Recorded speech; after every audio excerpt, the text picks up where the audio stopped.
My daughter-in-law broke into my apartment repeatedly, 24 times in just 2 months. I asked her to stop. She laughed and said, "You are overreacting, old man." So I moved out quietly. A week later, the alarm went off at 2 in the morning. That was when everything changed. I am Langston Barnes, 69 years old, and for the last 5 years, I have lived like a ghost in my own life. To my neighbors in this quiet Chicago suburb, I am just a retired widower who spends too much time staring out the window. To my son Tyrell, I am an ATM that occasionally malfunctions. And to his wife Stephanie, I am nothing more than an obstacle between her and an inheritance she believes she deserves right now. But what none of them know is that before I retired, I did not fix toasters or drive a bus. I designed security protocols for defense contractors. I built digital fortresses that foreign governments could not breach. And tonight at 11:14, I am watching my own fortress being breached by a woman wearing fuzzy slippers and a look of absolute entitlement. I sat in the dark corner of my living room, the leather of my armchair cool against my back.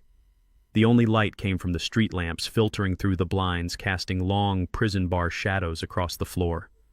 My eyes were fixed on the digital clock on the VCR. 11:14, right on schedule. I heard the distinct click of the front door lock turning. It was not picked, it was opened with a key. The key I had given my son Tyrell 3 years ago after my wife Viola passed away just in case of an emergency. Tyrell had sworn to keep it safe. Instead, he had given it to the wolf he married. The door swung open with a creak I had intentionally left unoiled. Stephanie stepped inside. She did not tiptoe. She did not whisper. She walked in with the heavy, confident steps of someone entering a space she already owned. She flipped on the hallway light, blinding me for a second, but I did not move. I watched as she marched straight past the living room and into the kitchen. I heard the cabinet doors slamming. She was looking for something specific. Again. I stood up slowly, my knees popping in the silence. I walked to the kitchen doorway. She had her back to me, rummaging through the medicine cabinet above the sink, pushing aside my blood pressure medication and Viola's old herbal teas. "What are you looking for, Stephanie?" I asked.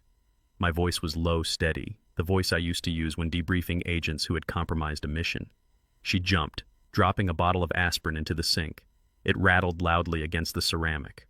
She spun around, clutching her chest, but there was no fear in her eyes, only annoyance. "Jesus, Langston," she snapped, rolling her eyes. "You scared me to death. Why are you sitting in the dark like a creep?" I ignored her insult. "I asked you a question. It is almost midnight." "Why are you in my house?" she scoffed, turning back to the cabinet as if my presence were a minor inconvenience. "I had a headache. Tyrell and I ran out of ibuprofen. I knew you had some. God, do not make it a federal case." I stepped closer. This was a lie. She lived 20 minutes away. There was a 24-hour pharmacy 2 blocks from her house. She was not here for ibuprofen. She was here because she was hunting.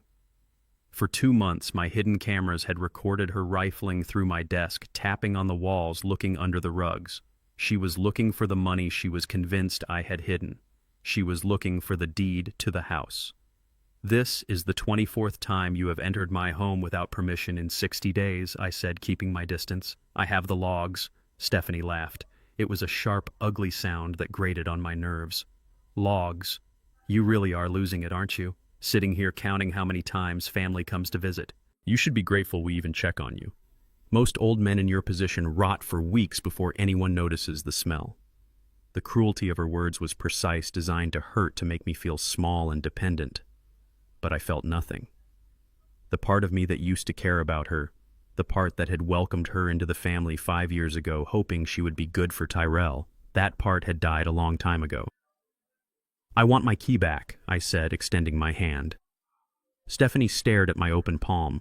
Her expression shifted from annoyance to pure malice. She slammed the cabinet door shut. "No. Excuse me, I said no," she repeated, stepping into my personal space. She smelled of stale cigarettes and expensive perfume, a combination that made me nauseous. "Tyrell gave me this key. This is family property. And let's be honest, Langston, look at you. You are old. You are alone. This apartment, it is way too big for you. It is practically ours already. We are just waiting for nature to take its course, so I come and go as I please." Her words hung in the air, heavy and toxic. She was not just claiming the key. She was claiming my life. She was telling me that I was already dead to them, just a squatter in their future inheritance. I looked at her, really looked at her. I saw the greed in her eyes, the absolute lack of respect. And I realized that no conversation, no plea for boundaries, no angry outburst would ever change her. She did not see a father-in-law. She saw a pay stub. "I am asking you one last time, Stephanie," I said, my voice dropping an octave. "Leave the key on the counter and get out," she sneered. "Or what? You will call the police on your own son's wife. Go ahead. Tell them I came to check on my poor confused father-in-law and he got aggressive. Who do you think they will believe? The young woman or the angry old black man who sits in the dark?" She grabbed a framed photo from the counter. It was a picture of Viola and me on our 40th anniversary. We were laughing, holding hands on a beach in Jamaica. It was my favorite photo. Stephanie looked at it with disdain. "Tacky," she muttered. She tossed it onto the tile floor. The glass shattered. The sound was like a gunshot in the small kitchen. A shard of glass sliced across Viola's smiling face. Stephanie looked down at the broken frame, then back at me, a smirk playing on her lips. "Oops. Clumsy me. I guess you should have taken the key when I offered. Huh. Now look what you made me do." She kicked a piece of glass toward me. "Keep your aspirin, old man. I will just buy some. You are too cheap to have the good stuff anyway." She brushed past me, her shoulder checking mine hard enough to make me stumble. She walked down the hallway humming to herself. I heard the front door open and slam shut. The lock did not turn. She still had the key. I stood in the kitchen for a long time. I did not look at the broken glass. I looked at the empty space where my wife's smile used to be. My heart was not racing. My hands were not shaking.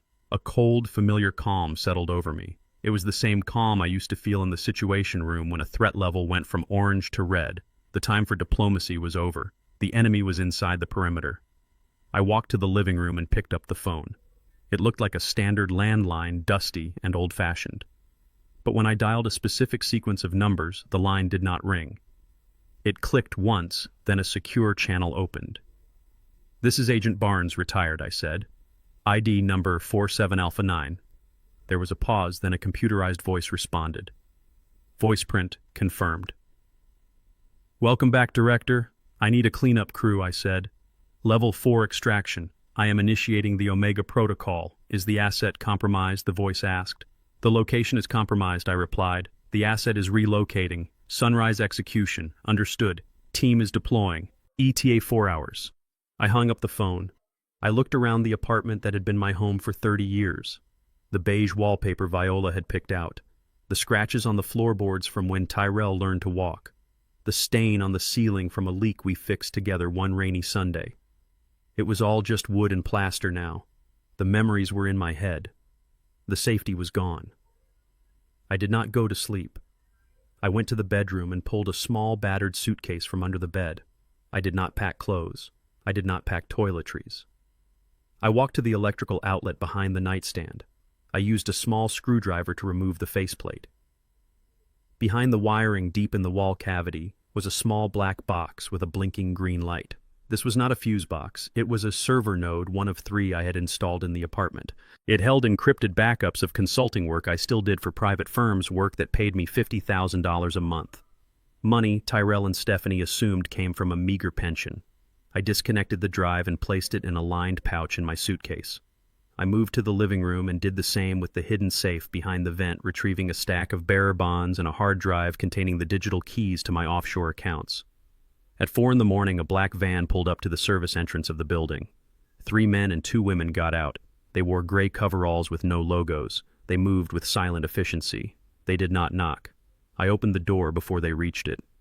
"Good to see you, sir," the team leader said. He was a man I had trained 10 years ago. "You too, Miller," I said. "Strip it, leave the furniture, leave the clothes, take the tech." They went to work. They did not move sofas or tables. They moved walls. They extracted fiber optic cables I had run through the baseboards. They removed the high-resolution cameras hidden in the smoke detectors. They swept the room for any digital footprint I might have left behind. Within an hour, my apartment was no longer a fortress. It was just a sad old apartment filled with sad old furniture. Before we left, I did one last thing. I pulled up the corner of the rug in the hallway. I installed a pressure sensor pad thin as a sheet of paper directly in front of the hallway leading to the bedrooms. Then I replaced the smoke detector in the living room with a standard-looking unit. But this one was not a smoke detector. It was a high-output motion sensor linked to a silent alarm system that bypassed the local police and went straight to a federal monitoring station. I did not change the locks on the front door. That was the most important part of the trap. If I changed the locks, she would just break a window. I wanted her to use her key. I wanted her to feel welcome. By 6 in the morning, I was standing in the empty living room. My suitcase was by the door. The team had already left. The apartment looked exactly as it had the night before, minus the invisible layer of protection I had lived within. It looked vulnerable. It looked like an easy target. My phone rang. It was Tyrell. I stared at the screen. My son. The boy I had taught to ride a bike. The man who had stood at his mother's grave and promised to look after me.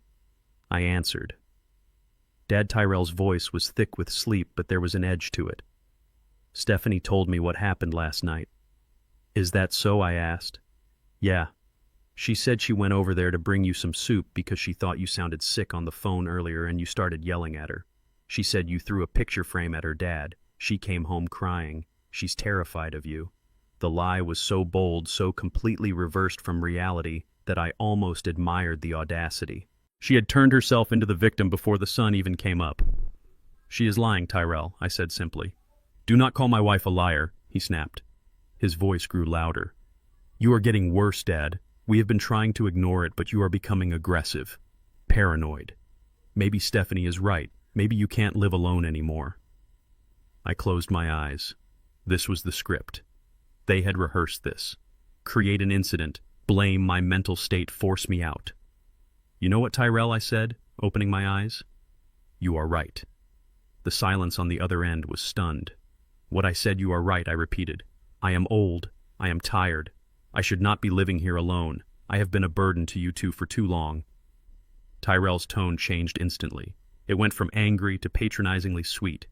Dad, we just want you to be safe. We can help you. We can manage the house, the bills. You just need to rest. I understand, I said. I am sorry, I yelled. Tell Stephanie I am sorry. I will not bother you two anymore. Tyrell let out a breath he must have been holding. Thanks, Dad. That means a lot. We will come over this weekend. Okay? We can talk about the next steps. Maybe look at some assisted living places. They are really nice.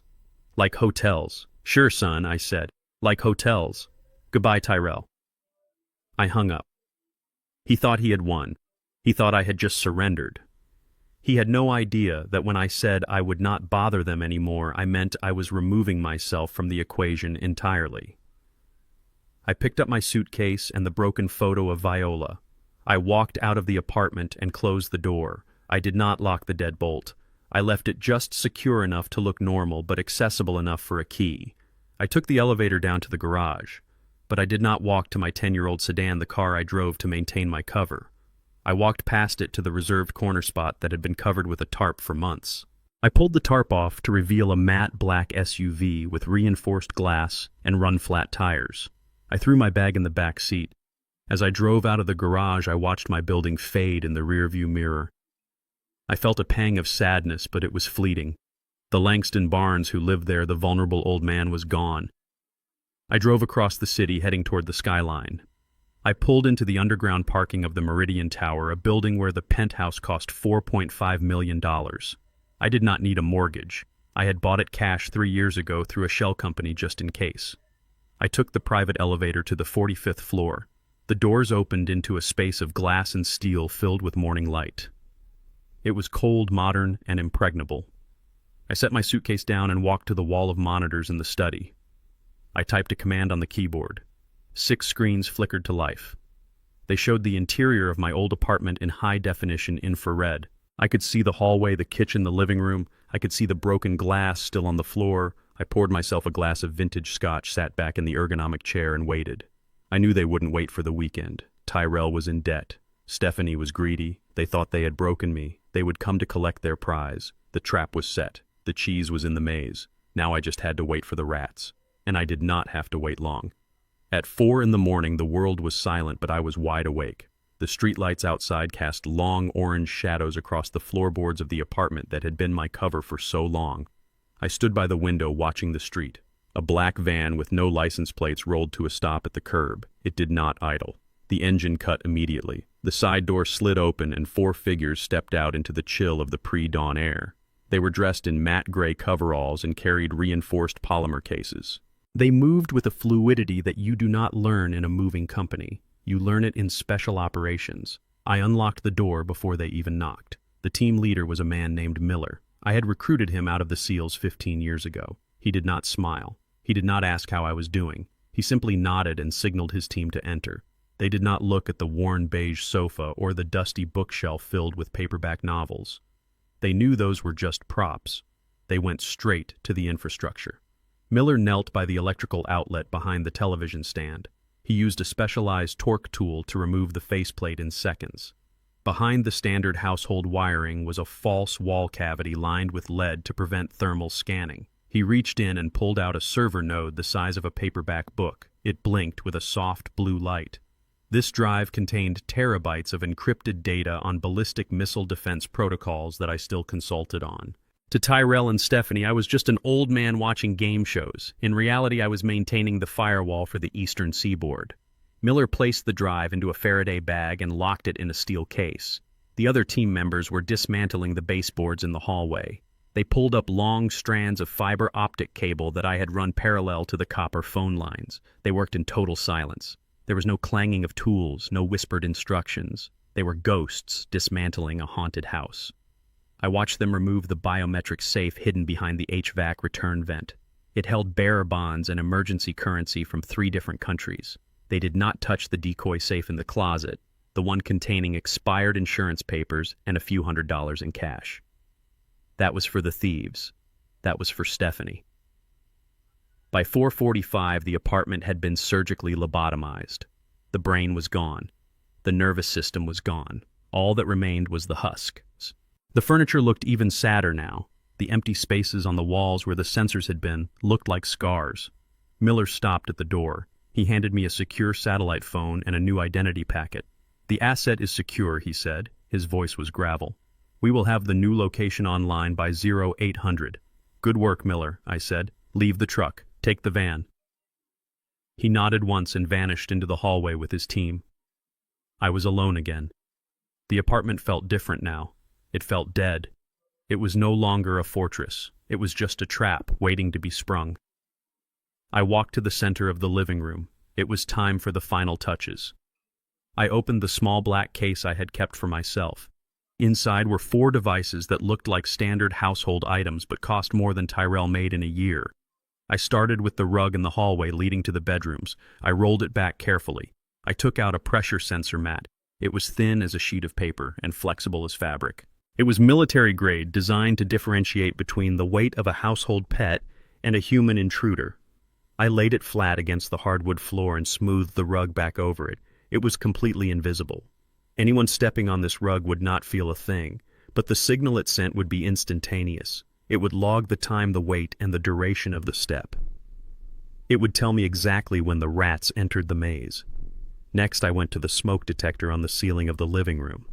I twisted the old plastic cover off. It was yellowed with age. I replaced the internal battery with a high-capacity lithium cell and inserted a micro-camera lens into the sensor gap. It was a wide-angle infrared camera capable of capturing high-definition video in total darkness. I snapped the cover back on. It looked like a $20 piece of junk from the hardware store. In reality, it was a direct feed to my secure server. I moved to the kitchen. I placed a similar audio bug behind the refrigerator. I wanted to hear them. I wanted to hear their excitement when they thought they had won, and their panic when they realized they had lost. I wanted every word recorded for the lawyers and the police. Finally, I went to the front door. I stared at the deadbolt. It was a standard grade 2 lock. I could have replaced it with a biometric scanner or a magnetic mag lock. I could have made this apartment impenetrable, but that would defeat the purpose. A fortress keeps enemies out. A prison keeps them in. I needed this to be a prison. I took the key Tyrell had given Stephanie. I looked at it one last time. It was a simple piece of brass. It was the symbol of my trust and their betrayal. I put it in my pocket. I did not change the lock. I did not add a chain. I left it exactly as it was. I wanted her to use her key. I wanted her to feel the slide of the metal, the click of the tumbler. I wanted her to feel the rush of power as she opened the door to a home she thought she had conquered. Leaving the lock unchanged was the most dangerous weapon I had. It was an invitation. It was the cheese in the mousetrap. I picked up my single suitcase. I looked around the room. The sun was just starting to crest over the horizon, painting the sky in shades of bruised purple and gray. The apartment was ready. It was a stage set for a tragedy, and the actors were already rehearsing their lines. My phone rang. The screen lit up. It was Tyrell. It was 8 in the morning. Tyrell was never awake at 8 in the morning. He usually slept until noon, recovering from late nights of gambling or drinking. The fact that he was calling now meant Stephanie had been working on him all night. She had been pouring poison in his ear, twisting the narrative, making herself the victim. I let it ring twice before answering. I needed to sound tired. I needed to sound defeated. "Hello," I said. My voice was a rasp. Dad Tyrell's voice was loud, too loud. It was the voice of a man trying to convince himself he was righteous. "We need to talk about last night." I sat down on the arm of the sofa. I looked at the dust motes dancing in the shaft of morning light. "I am listening, Tyrell." "Stephanie is a mess, Dad. She has been crying for hours. She said she went over there to check on you because she was worried about your heart, and you attacked her. She said you were screaming like a lunatic. She said you threw Mom's picture at her. The lie was so predictable it was almost boring. She had taken the truth and inverted it perfectly." I looked at the shattered glass of Viola's photo still lying in the kitchen where Stephanie had kicked it. "Is that what she said?" I asked calmly. "Yes, that is what she said. And I believe her." "You have been acting strange for months, Dad. You are paranoid. You are aggressive. We cannot keep doing this. We cannot keep walking on eggshells around you in your own house." I closed my eyes. He was lecturing me. The son whose debts I had secretly paid for years. The son whose car insurance I covered because he had too many DUIs. He was lecturing me about behavior. "You are right, Tyrell," I said. The line went silent for a moment. He had expected a fight. He had prepared a list of arguments, and I had just kicked the legs out from under him. "I am what he asked," confused. "You are right," I repeated. "I have been difficult. I am old Tyrell. I am confused. I get angry about small things. Maybe I am losing it. Maybe the house is too much for me." I could hear him breathing on the other end. I could hear the shift in his demeanor. He covered the phone for a second, and I heard him whisper something to Stephanie. He came back on the line, his voice dripping with fake sympathy. "Dad, look, we are not trying to be mean. We just want you to be safe. We are your family. We are the only ones who care about you. If you can admit that you need help, that is the first step." "I need help," I said. The words tasted like ash, but I forced them out. "I have been a burden to you both. I see that now. I do not want to be a burden anymore." "You are not a burden." Dad Tyrell lied. "We just think maybe it is time for a change. Time for you to rest. We can handle the heavy lifting. We can manage the apartment." I gripped the phone tight. My knuckles turned white. He was already moving in. He was already measuring the curtains. "I understand, son," I said. "I am going to go away for a while." "Go away?" "What do you mean?" Tyrell asked sharp. "Just for a few days. I need to clear my head. I need to think about what you said, about assisted living, about handing things over." Excitement leaked into his voice. "That sounds like a good idea, Dad. Really good. Where are you going?" "Just a motel nearby." I lied. "Do not worry about me. I will be fine. I just need you to know one thing, Tyrell." "What is it, Dad? I will not be a burden anymore. I promise you that. This is the last time I will ever cause you trouble." "Thanks, Dad," Tyrell said, and I could hear the smile in his voice. I could hear the victory. He thought I was surrendering. He thought I was handing him the keys to the kingdom. "We love you, Dad. We just want what is best for you." "I know," I said. "Goodbye, Tyrell." I hung up the phone. I stared at the black screen. He thought he had broken me. He thought I was retreating to a cheap motel to cry and wait for him to come save me. He had no idea that when I said I would not be a burden, I meant I was cutting the cord. I was removing the safety net. I stood up and walked to the door. I did not look back. I stepped out into the hallway and pulled the door shut. The latch clicked. It was the sound of a weapon being cocked. I walked down the hall to the elevator. My steps were light. The heavy weight of obligation, the years of trying to save a son who did not want to be saved, was gone. I was not a father anymore. I was an operator. and the mission had just begun. I took the service elevator to the basement garage. I bypassed my old sedan and went straight to the corner where my extraction vehicle waited. I threw my bag in the back and climbed into the driver's seat. The engine purred to life. As I drove out of the garage and into the morning traffic, I checked my watch. 8:15. Tyrell would call Stephanie now. They would celebrate. They would make plans. They would think they had the weekend to prepare. But they were greedy. Greed makes people impatient. They would not wait for the weekend. They would not wait for me to come back. They would come tonight. I drove toward the city, toward my new life, toward the monitors that would show me the end of theirs. The ghost had left the building. Now the haunt began. 2:14 in the morning. The witching hour for thieves and liars. I sat in the ergonomically sculpted leather chair of my study on the 45th floor of the Meridian Tower. The city lights of Chicago sprawled out beneath me like a circuit board of gold and amber. It was a view that cost $4.5 million. In my hand I held a crystal glass filled with a heavy pour of Screaming Eagle Cabernet. $500 a bottle. It tasted like oak and victory. The room was silent except for the low hum of the server banks cooling in the wall. In front of me, a bank of 6 high-definition monitors glowed with a cold blue light.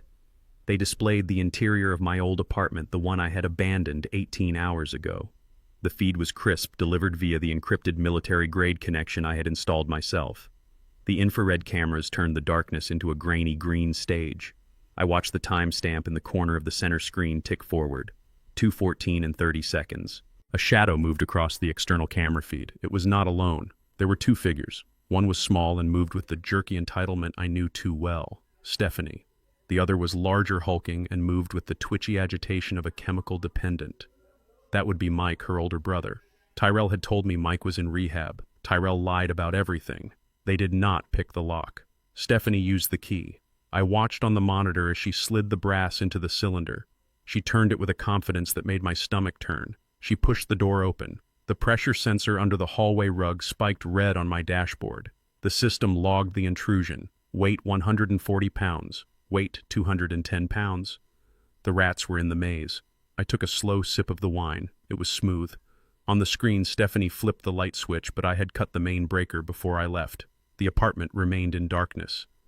"Damn it, old man," she hissed. The audio pickup behind the fridge was sensitive enough to catch the fabric of her jacket rustling. He cut the power. "Mike, turn on your flashlight." A beam of harsh white light cut through the grain of the video feed. It swept across the empty living room, illuminating the dust motes and the sad beige furniture I had left behind. "Where is it?" Mike growled. "You said the old man had a safe. You said he had cash." "He does." Stephanie insisted. "He hides it. He is paranoid. Check the bedroom closet. Check behind the paintings." I watched them move deeper into the apartment. They did not take off their shoes. They tracked mud across the floor where Viola used to dance in her socks. I felt a cold spike of anger, but I pushed it down. Emotion was a liability. This was an operation. They tore the apartment apart. It was not a search. It was a demolition. Mike went into the bedroom. I watched him on the bedroom camera. He pulled the mattress off the frame and flipped it over. He took a knife from his belt and sliced open the fabric, looking for hollow spaces. Feathers and foam exploded into the air. He ripped the drawers out of the dresser, dumping my old sweaters and socks onto the floor. He stomped on them. Stephanie was in the living room. She was pulling books off the shelves, shaking them, hoping money would fall out. When nothing did, she threw the books against the wall. She grabbed the ceramic vase Viola had made in a pottery class 20 years ago. She smashed it on the floor. "Where is the gold?" Stephanie Mike yelled from the bedroom. "There is nothing here but old man clothes and dust. Keep looking," she screamed back. Her voice was shrill, rising in panic. "He has money, Mike. He pays Tyrell's debts. He has to have a stash. Check the vents." Mike walked into the living room. He looked at the wall where the television used to be. I had taken the TV but left the mount. He grabbed the mount and ripped it from the drywall, leaving a gaping hole. He punched the wall between the studs. Drywall crumbled. "This is a waste of time," he spat. "I need a fix, Steph. You promised me $5,000. "We will find it," she said, desperate. She ran to the kitchen. She started sweeping the counters clear with her arm. My plates, my cups, the coffee mug Tyrell gave me for Father's Day 10 years ago all crashed to the floor. She opened the refrigerator and started throwing food containers over her shoulder. I sat in my penthouse watching the destruction of my past. They were erasing every trace of the life I had lived there, and in doing so, they were freeing me. They were proving that nothing in that apartment deserved to be saved except the memories in my head. Stephanie fell to her knees in the middle of the kitchen trash. She was sobbing now, but it was not sadness. It was the rage of a predator denied a meal. "Where is it?" she screamed at the ceiling. "Where did you hide it, you senile old bat?" She crawled over to the pantry door and ripped it open. She found the decoy safe. It was a small fireproof box I had bought at an office supply store. I found it, she yelled. "Mike, get the crowbar." Mike ran in. He jammed a pry bar into the seam of the box. He grunted, straining against the metal. It popped open with a snap. Stephanie reached in. She pulled out a stack of papers. Expired car insurance policies, old tax returns from 1998, and a single $20 bill I had left taped to the bottom. $20. Mike stared at the bill. "You brought me here for $20. He threw the box at her. It hit her in the shoulder. She screamed. He moved it. She wailed. He knew. The bastard knew. I set my wine glass down on the coaster. The show was over. It was time for the curtain call. I reached for the iPad propped up next to the monitors. The screen displayed a control panel for the apartment's security grid. It was not a standard alarm interface. It was a custom GUI I had designed myself, connected to a hardline server I still maintained clearance for. I looked at the two figures on the screen. They were standing in the ruins of my kitchen, arguing. Mike was raising his hand to strike her. Stephanie was cowering. They were disgusting. They were criminals, and they were trespassing on federal property. Technically, the apartment was still my private residence. But the server node I had removed, the one that held the defense protocols, was classified top secret. I had filed a digital marker on the property listing it as a remote secure storage facility for sensitive government data. It was a designation usually reserved for safe houses and black sites. Breaking into my home was burglary. Breaking into a secure storage facility was an act of domestic terrorism. I tapped the command labeled lockdown. In the old apartment, a series of heavy thuds echoed through the walls. These were not normal locks. These were magnetic steel bolts installed inside the door frames, drilled deep into the structural concrete. They slammed home with the force of a hydraulic press. The front door was now sealed. The back door was sealed. The windows, which were reinforced with invisible security film, locked into their frames. On the monitor, I saw Mike freeze. He looked toward the hallway. "What was that?" he asked. Stephanie looked around. "I do not know. Let us get out of here." They ran to the front door. Mike grabbed the handle. It would not turn. He threw his shoulder against the wood. It was like hitting a solid wall. He kicked it. The door did not even shudder. "It is stuck," he yelled. Stephanie tried the window. She unlatched it, but it refused to slide up. She picked up a heavy candlestick and swung it at the glass. It bounced off with a dull thud, leaving not even a scratch. "What is happening?" she screamed. I tapped the second command on my iPad. "Silent alarm. Level 1 breach." I did not call 911. I did not call the local precinct where Tyrell had friends from high school. The signal went to a dedicated server in Virginia. It flagged a critical compromise of a Five Eyes asset location. It bypassed the local dispatch and went straight to the nearest federal tactical response team. The response time for a level 1 breach is less than 8 minutes.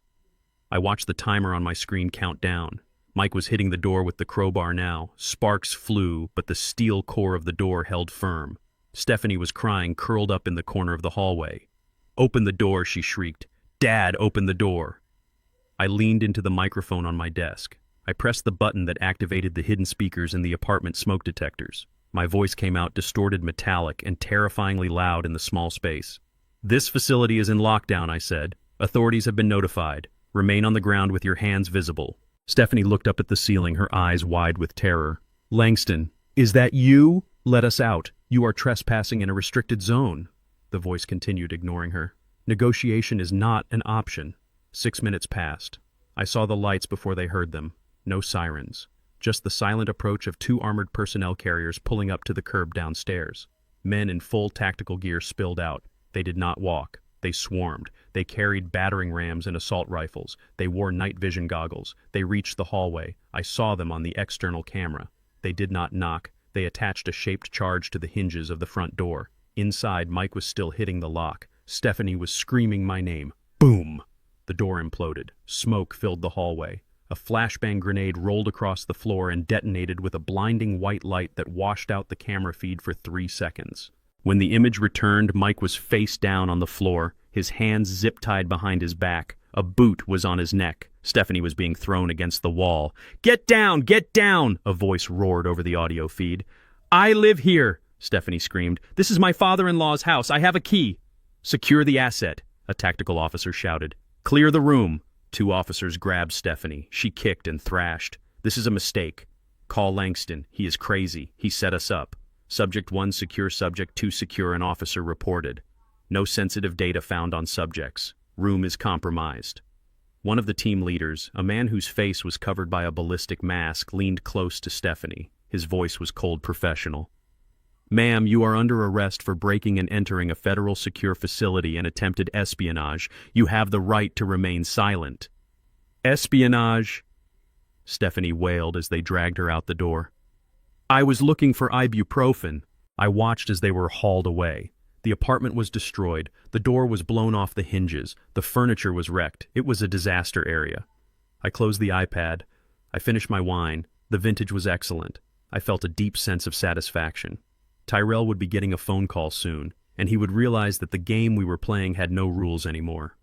I stood up and walked to the floor-to-ceiling window. I looked out at the city sleeping below me. Somewhere down there in a holding cell, my daughter-in-law was trying to explain why she had raided a national security asset with a crowbar. "Good luck with that, Stephanie," I whispered to the glass. I turned off the monitors. It was time to sleep. Tomorrow was going to be a busy day. 4 in the morning is the hour when the city finally holds its breath, but my phone shattered that silence with a violence that vibrated through the glass of my coffee table. It was Tyrell. I had been expecting this call since the tactical team breached my old apartment 2 hours ago. I picked up the phone and pressed the speaker button. I did not say a word. I just listened to the heavy, panicked breathing on the other end. "Dad, are you there? Answer me, damn it!" Tyrell's voice was high-pitched and cracking. He sounded like a child who had woken up from a nightmare only to find the monster was real. I leaned back in my chair and took a slow breath. "Hello, Tyrell. Do you know what time it is?" "I do not care what time it is," he screamed. "You have to get down here right now. I am at the federal holding facility downtown. They have Stephanie. They arrested her dad. They raided the apartment like it was a terrorist cell. They have her in handcuffs." I took a sip of water. My throat was dry from the wine, but my mind was crystal clear. "Why would they arrest Stephanie?" I asked calmly. "Was she doing something illegal?" "Stop playing games," he yelled. His voice echoed against the hard surfaces of the police station waiting room. "You set her up. You put some kind of alarm in the house." The officer said she broke into a secure federal facility. "They are talking about espionage charges, Dad." "Espionage?" "She was just looking for headache medicine. You have to come down here and tell them it was a mistake. Tell them she is family. Tell them she has a key." I could hear the desperation clawing at his throat. He was terrified, not just for his wife, but for himself. If Stephanie was locked up, he was exposed. He needed me to be the savior I had always been. He needed me to fix it. "She does not have a key, Tyrell," I said. "Yes, she does," he insisted. "I gave it to her. You know I gave it to her. Just come down here and sign the release forms." They set bail at $50,000. "We do not have that kind of money. You have to pay it. You did this, so you have to fix it." The entitlement was breathtaking. Even in the face of federal charges, he still believed my bank account was his emergency fund. He still believed I was the old man who would grumble and complain but eventually write the check. He did not realize that man had vacated the premises. "I am not coming down there, Tyrell," I said, "and I am not paying a dime." "What?" He stammered. "You have to. She is your daughter-in-law. She is a woman who broke into a secure location with a crowbar and an accomplice." I corrected him. "That is a felony." "It is your apartment," he shrieked. "It is your house. You can drop the charges." I let the silence hang there for 5 seconds. I wanted him to feel the weight of it. I wanted him to wonder why I was so calm, why I was not rushing to put on my shoes. "That is where you are confused, son," I said softly. "What are you talking about?" "I moved out yesterday, Tyrell." The line went dead silent. I could hear the background noise of the police station, the murmuring of officers, the ringing of phones, but Tyrell did not make a sound. "You moved out," he whispered finally. "Yes," I said. I told you I would not be a burden anymore. I meant it. I vacated the property at noon yesterday. I transferred the title of the unit to a holding corporation for secure data storage. It is not my home anymore. It is a commercial facility. When Stephanie kicked that door in, she did not break into my house. She broke into a corporate server farm. No. Tyrell gasped. No, you are lying. You were there. She saw your furniture. She saw props, I said. I left the junk behind because I did not need it, just like I do not need the aggravation of you two anymore. Dad, you cannot do this, he pleaded. If you do not help us, she is going to prison. They are talking about 10 years. Then she should have thought about that before she took a crowbar to a federal asset, I said. And Tyrell, do not call me again. I am changing my number today. Dad, wait. I hung up the phone. I did not just hang up. I opened the settings menu on my secure device and blocked his number. Then I routed all calls from his known associates to a dead voicemail box. I was done listening. I stood up and walked to the large mahogany desk in the center of the penthouse study. On the surface sat a thick manila folder that my private investigator had delivered 3 days ago. I had read it once, but now I needed to study it. I needed to understand exactly why they had been so desperate tonight. Stephanie was greedy, yes, but breaking in with a crowbar at 2 a.m. was an act of desperation, not just avarice. I flipped open the dossier. The first photograph was of Tyrell standing outside a dingy warehouse in the industrial district. He was talking to a man I recognized from my days in intelligence. The man's name was Carver. He was not a banker. He was a loan shark who specialized in high-interest debt for degenerate gamblers. I turned the page. There was a photocopy of a document. It was a promissory note. The amount was $150,000. The date was 6 months ago. The interest rate was predatory, compounding weekly. Tyrell had not borrowed this money for a business investment or a mortgage. The next page showed his betting history on offshore crypto gambling sites. He had lost it all, every cent. But it was the signature at the bottom of the loan agreement that made my blood run cold. It was my name, Langston Barnes. It was a forgery, but a good one. He had practiced. He had traced my signature from old birthday cards and checks. I turned to the collateral section of the loan agreement. There it was in black and white. Tyrell had put up my apartment as collateral. He had pledged my home, the home I had shared with his mother, to a violent criminal enterprise. I sat back in my chair. The puzzle pieces slammed into place. Stephanie was not looking for loose cash. She was not looking for a few $1,000s in a safe. She was looking for the deed. They needed the physical deed to the apartment. They needed to sell the property quickly, quietly, and likely illegally to pay off Carver before the deadline. That was why they had been pressuring me to move to a nursing home. That was why they tried to have me declared incompetent. They needed me out of the way so they could liquidate my life to save theirs. I looked at the date on the loan agreement again. The repayment deadline was 48 hours from now. If they did not pay Carver by Friday, he would not send a collection agency. He would send men with hammers. That explained the crowbar. That explained the violence. They were running out of time. They were terrified. And they had assumed that I was the only obstacle in their way. They thought if they could just get into the apartment, find the deed, and sell it, they would be safe. They never imagined that the apartment was empty. They never imagined that the deed was already transferred to a shell company shielded by layers of corporate anonymity. They never imagined that I knew about Carver. I looked at the photo of Tyrell again. He looked tired. He looked scared. He looked like a stranger. The boy I raised would never have forged his father's name. The boy I raised would never have put his mother's home at risk. That boy was gone, replaced by an addict and a liar. Stephanie was in a federal holding cell, facing charges that would ruin her life. Tyrell was on the outside alone, facing a debt he could not pay to a man who did not forgive. I closed the folder. I felt a heavy stone in my chest, but it was not guilt. It was finality. I had spent years trying to protect them from themselves. I had paid their bills. I had ignored their disrespect. I had enabled their behavior because I thought that was what a father did. But I was wrong. A father teaches his children how to survive, and sometimes the only way to teach survival is to let them face the wolves alone. I picked up my glass of wine. The sun was fully up now, flooding the room with harsh, revealing light. I had cut the cord. I had burned the bridge. Tyrell was on his own. I walked to the window and looked down at the city. Somewhere down there, Tyrell was realizing that his wife was in jail and his debt was due. He would try to find another way. He would try to find another victim. But it would not be me. My phone screen lit up again. It was a notification from my bank. The automatic transfer of $4,000 that I sent to Tyrell every month for his credit card bill was scheduled to go out in an hour.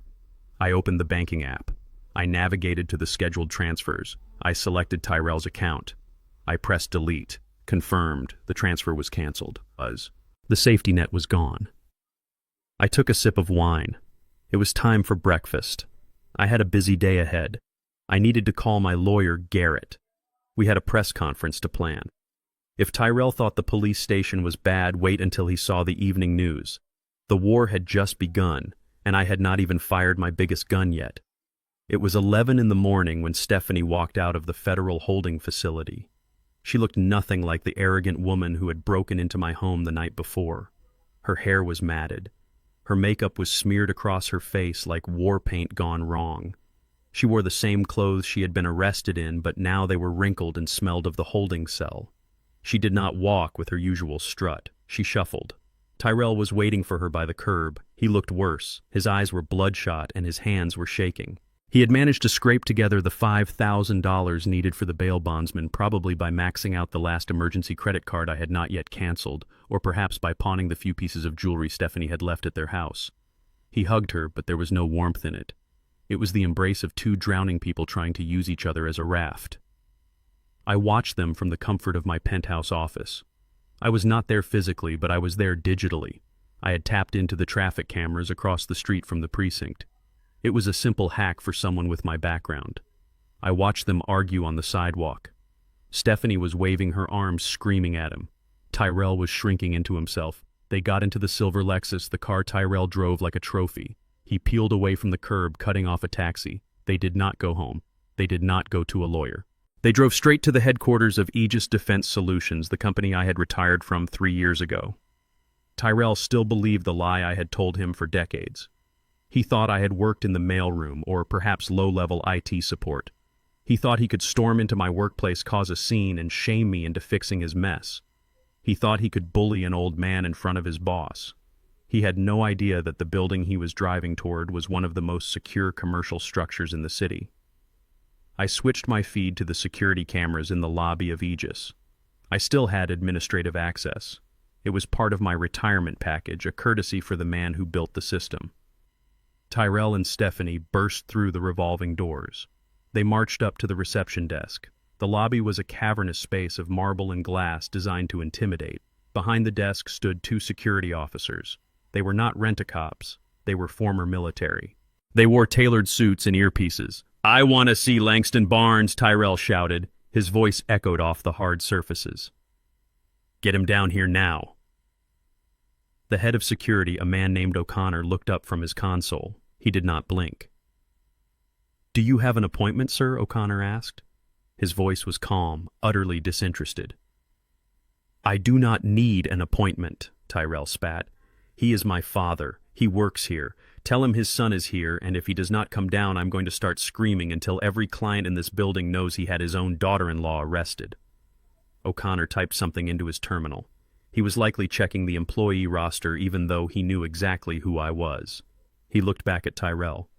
"We have no employee named Langston Barnes in the general directory, Sir," O'Connor said. "Do not lie to me," Tyrell yelled. He slammed his hand on the marble desk. "He has worked here for 30 years. He is in IT or maintenance or something. Just page him." Sir O'Connor stood up. He was 6'4" and built like a linebacker. "You are causing a disturbance. You need to lower your voice or you will be removed." Stephanie stepped forward. She tried to muster some of her old entitlement, but it was fractured. "Listen, you rent-a-cop," she hissed. "My father-in-law is hiding in this building. He set me up. He put me in jail. I want to face him. I want to look him in the eye." I pressed a button on my desk phone, connecting me to O'Connor's earpiece. "Remove them, O'Connor," I said, "but send them to the coffee shop across the street. Garrett is waiting." O'Connor tapped his ear. "Copy that, sir."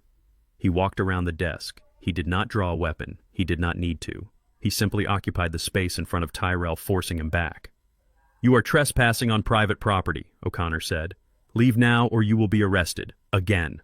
Stephanie flinched at the word arrested. She grabbed Tyrell's arm. "Let us go, Tyrell. He is not here. He is hiding like a coward." Tyrell glared at the guard. "This is not over. You tell him this is not over." They retreated. They walked out of the building defeated by a wall of indifference. They crossed the street to the coffee shop just as I had predicted. They needed caffeine. They needed to regroup. They needed a plan. What they found instead was my lawyer. Garrett was sitting at a corner table by the window. He was wearing a three-piece suit that cost more than Tyrell's car. He had a briefcase open in front of him and a cup of black coffee steaming in his hand. He watched them enter. He waited until they had ordered and sat down 2 tables away. Then he stood up and walked over. "Mr. Barnes," Mrs. Barnes, Garrett said. He placed a business card on the table. "My name is Silas Garrett. I represent your father, Langston Barnes." Tyrell looked up. His eyes went wide. He recognized the name. Garrett was not a family lawyer. He was a shark who handled corporate litigation and high-stakes asset protection. "Where is he?" Tyrell demanded, standing up. "Where is my father?" "Your father is unavailable," Garrett said calmly. He gestured for Tyrell to sit. "Please sit down. We have business to discuss, and I charge $600 an hour, so I suggest you do not waste my time." Tyrell sat slowly. He looked confused. "Why does my dad have a lawyer like you? He cannot afford you." Garrett smiled. It was a thin, razor-sharp smile. "You would be surprised what your father can afford, Tyrell. But that is not why I am here. I am here to deliver a message and some documents." He slid a thick envelope across the table. Tyrell opened it. His hands were shaking so badly he almost tore the paper. "What is this?" Tyrell asked. "That is a cease and desist order regarding your harassment of my client," Garrett explained. "It also serves as formal notice that my client is seeking a permanent restraining order against both of you, citing the break-in and the attempted theft of classified materials." Stephanie slammed her hand on the table. "Theft. We were looking for headache medicine." Garrett ignored her. He looked directly at Tyrell. "Furthermore, Tyrell, you have been claiming to various parties, including the police, that your father is suffering from dementia or mental decline. You have threatened to seek legal guardianship." "He is crazy," Tyrell shouted. "He trapped my wife in a room with tear gas. He thinks he is a spy. He needs help. I am his son. I am his next of kin. I have a right to take care of him." Garrett reached into his briefcase and pulled out a second document. This one was stamped with the seal of the State Medical Board.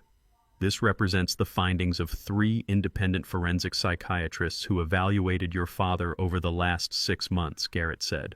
"They certify that Langston Barnes is of sound mind, superior intellect, and fully capable of managing his own affairs.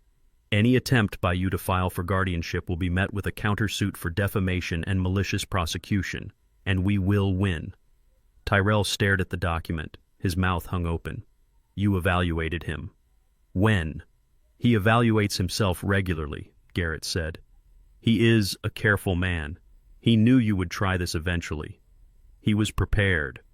Tyrell slumped in his chair. He looked like a balloon that had been popped.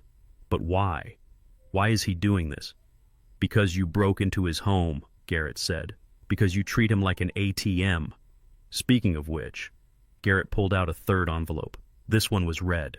"This is the notification of financial severance," Garrett said. "Effective immediately, all supplementary support provided by Langston Barnes has been terminated."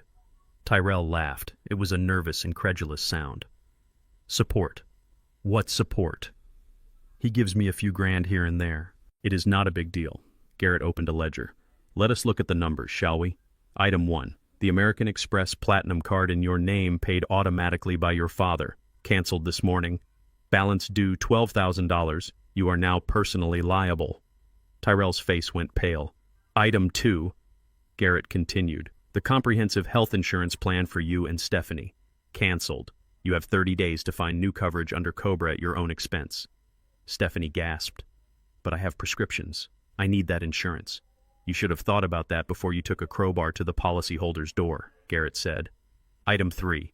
The car insurance on the Lexus. Canceled. Tyrell rubbed his temples. "Okay, fine. We will pay for our own insurance. Is that it?" "Not quite," Garrett said. He took a sip of his coffee. "There is the matter of the car itself." "What about the car?" Tyrell asked, defensive. "It is my car." "Is it?" Garrett asked. "Or is it a company vehicle leased by Aegis Defense Solutions and assigned to your father as part of his compensation package?"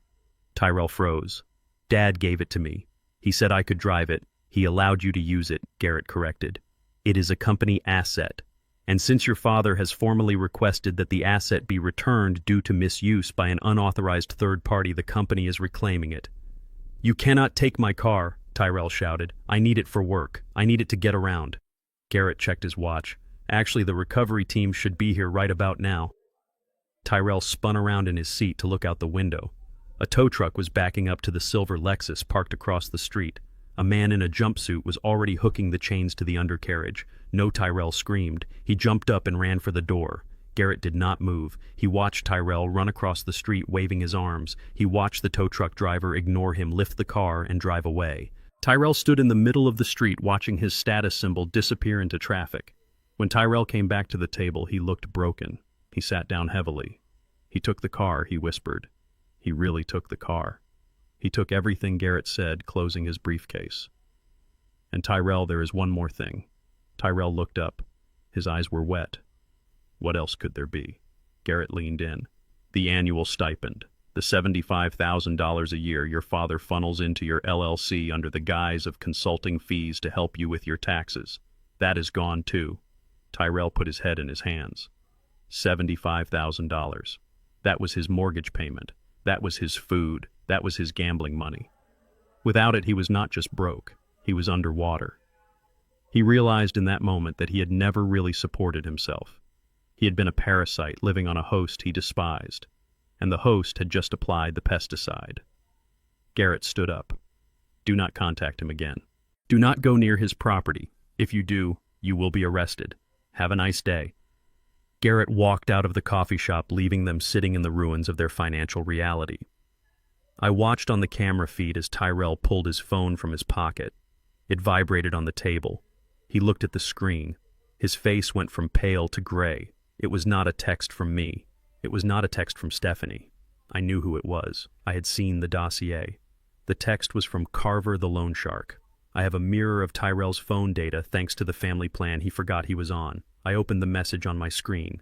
It read simply, TikTok Tyrell, 48 hours. Bring the deed or bring a surgeon. Tyrell dropped the phone. He looked at Stephanie. We are dead, he whispered. We are dead. Stephanie looked at him.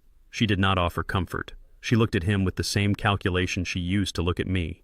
She was realizing that the ship was sinking and she needed to find a life raft. I turned off the feed. Phase 1 was complete. They were stripped bare. Now desperation would set in, and desperation makes people careless. They would go back to the apartment. I knew it. They had to. They needed the deed to sell the house to pay Carver. They still thought the deed was hidden there. They still thought they could break in. They were about to meet the new owner. And that meeting would be the final nail in the coffin of their marriage. Desperation is a powerful hallucinogen. It makes you see doors where there are only walls.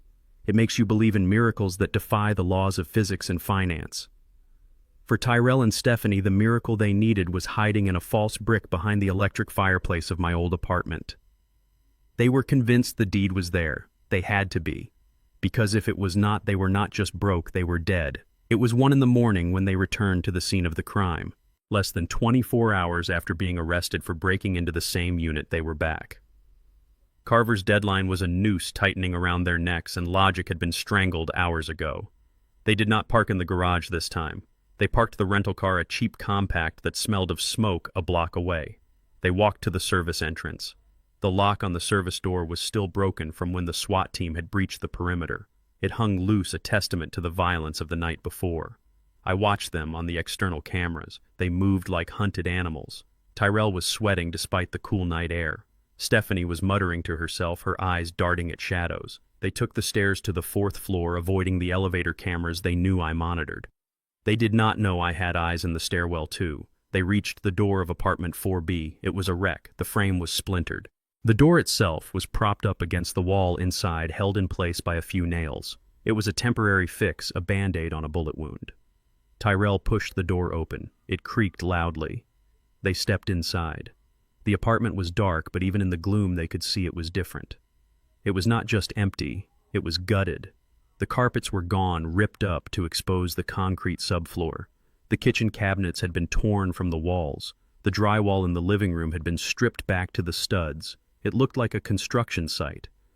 "Where is the fireplace?" Stephanie whispered. Her voice trembled. Tyrell shone his flashlight around the room. The electric fireplace, the one I had installed 10 years ago to hide the wall safe, was gone. In its place was a gaping hole in the brickwork. No, Tyrell moaned. He ran to the hole. He fell to his knees and clawed at the dust and debris. No, no, no, it has to be here. He shone the light into the cavity. It was empty. Not just empty of the deed, empty of the safe, empty of hope. Someone took it, Stephanie said. Her voice rose in pitch. The police took it. Or your dad took it. We need that deed, Tyrell screamed. He punched the exposed brick. His knuckles split, but he did not seem to feel it. Carver is going to kill me, Steph. He is going to kill us.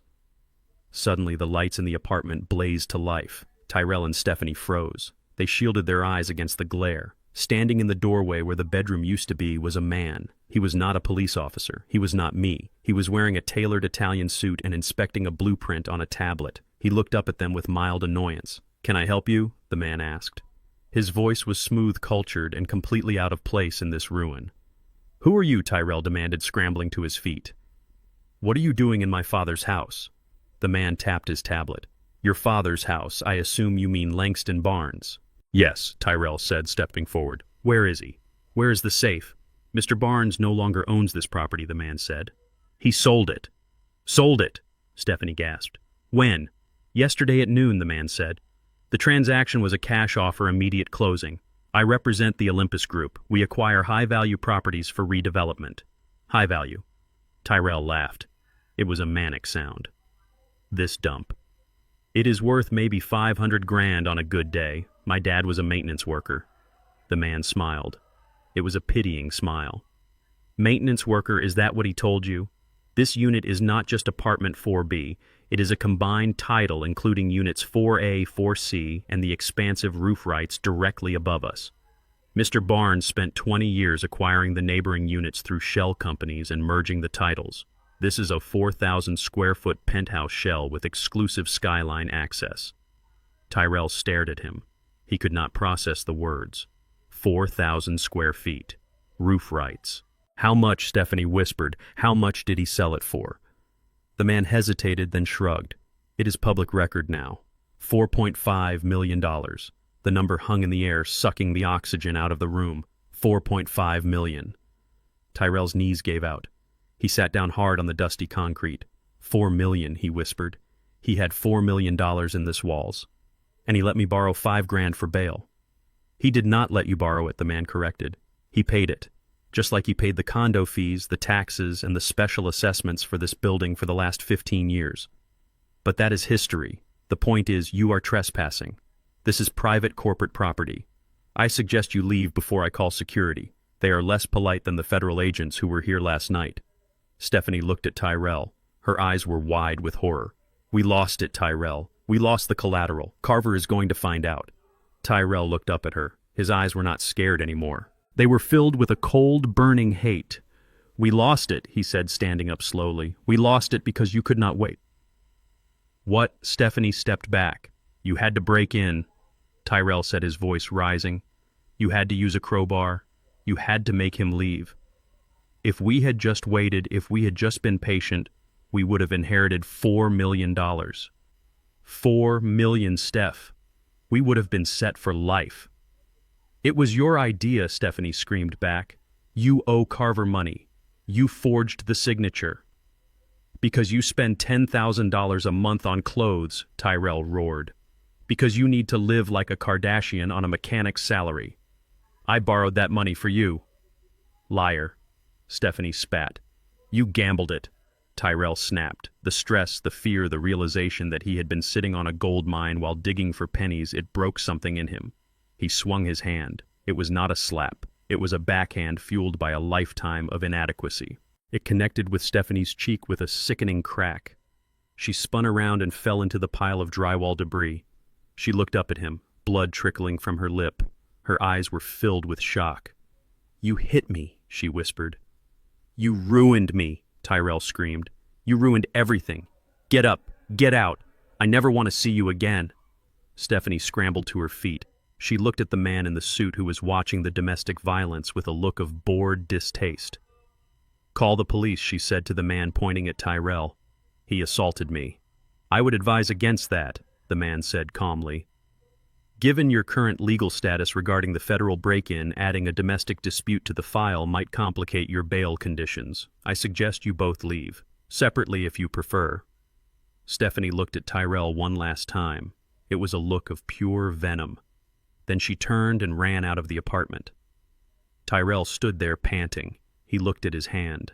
He looked at the empty hole where the fireplace used to be. $4 million, he whispered again to the empty room. He turned to the man. Where did he go? Where is my father? The man looked at his tablet. Mr. Barnes left specific instructions regarding that inquiry. What are they? Tyrell asked, desperate. He said to tell you that he has gone to a place where he cannot be a burden, and that he hopes you find a way to pay your own bills for once. Tyrell let out a sound that was half laugh, half sob. He turned and walked out of the apartment. He walked down the hall past the elevator to the stairwell. He had no car. He had no wife. He had no inheritance. And in 48 hours, he might not have a life. I watched him go on the monitor. I felt a twinge of pity, but it was small. He had made his choices. He had chosen the wife. He had chosen the debt. He had chosen to underestimate me. I closed the laptop. The apartment was sold. The money was wired. The ties were severed. Now I just had to wait for the fallout. Because when Carver found out the collateral was gone, he would not be sending a lawyer. He would be sending a message. And Tyrell was the only one left to receive it. Stephanie did not go into hiding. She went viral. 2 days after the incident at the apartment, she launched her counterattack not in a courtroom but on TikTok. I sat in my penthouse study and watched the video play on my monitor. It was a masterclass in manipulation. She sat on the floor of what looked like a cheap motel room. The lighting was dim. Her hair was messy and she wore no makeup. The bruise Tyrell had given her was prominently displayed on her cheek, purple and angry. She looked small. She looked broken. She looked like a victim. I held my breath as she began to speak. Her voice was a trembling whisper. She told the camera that she was homeless. She said her father-in-law, a wealthy and powerful man, had thrown her and her husband onto the streets in the middle of winter. She claimed the apartment break-in was a lie fabricated by a man losing his mind. But then she went further. She crossed a line I did not think even she would touch. She looked directly into the lens, tears streaming down her face, and said that the security cameras I had installed were not for protection. She said they were there because I liked to watch her. She claimed I had made inappropriate comments. She claimed I had touched her.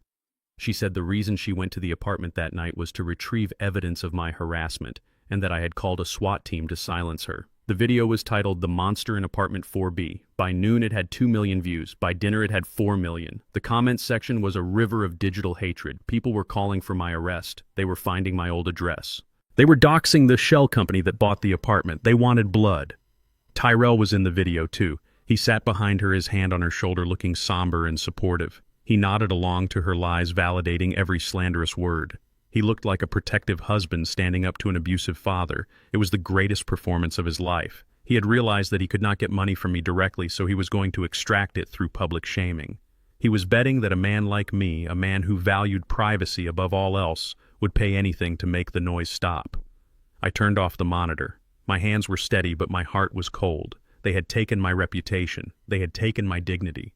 They had turned my love and protection into something perverse for internet points. They thought they were controlling the narrative. They did not know they had just handed me the weapon that would end them.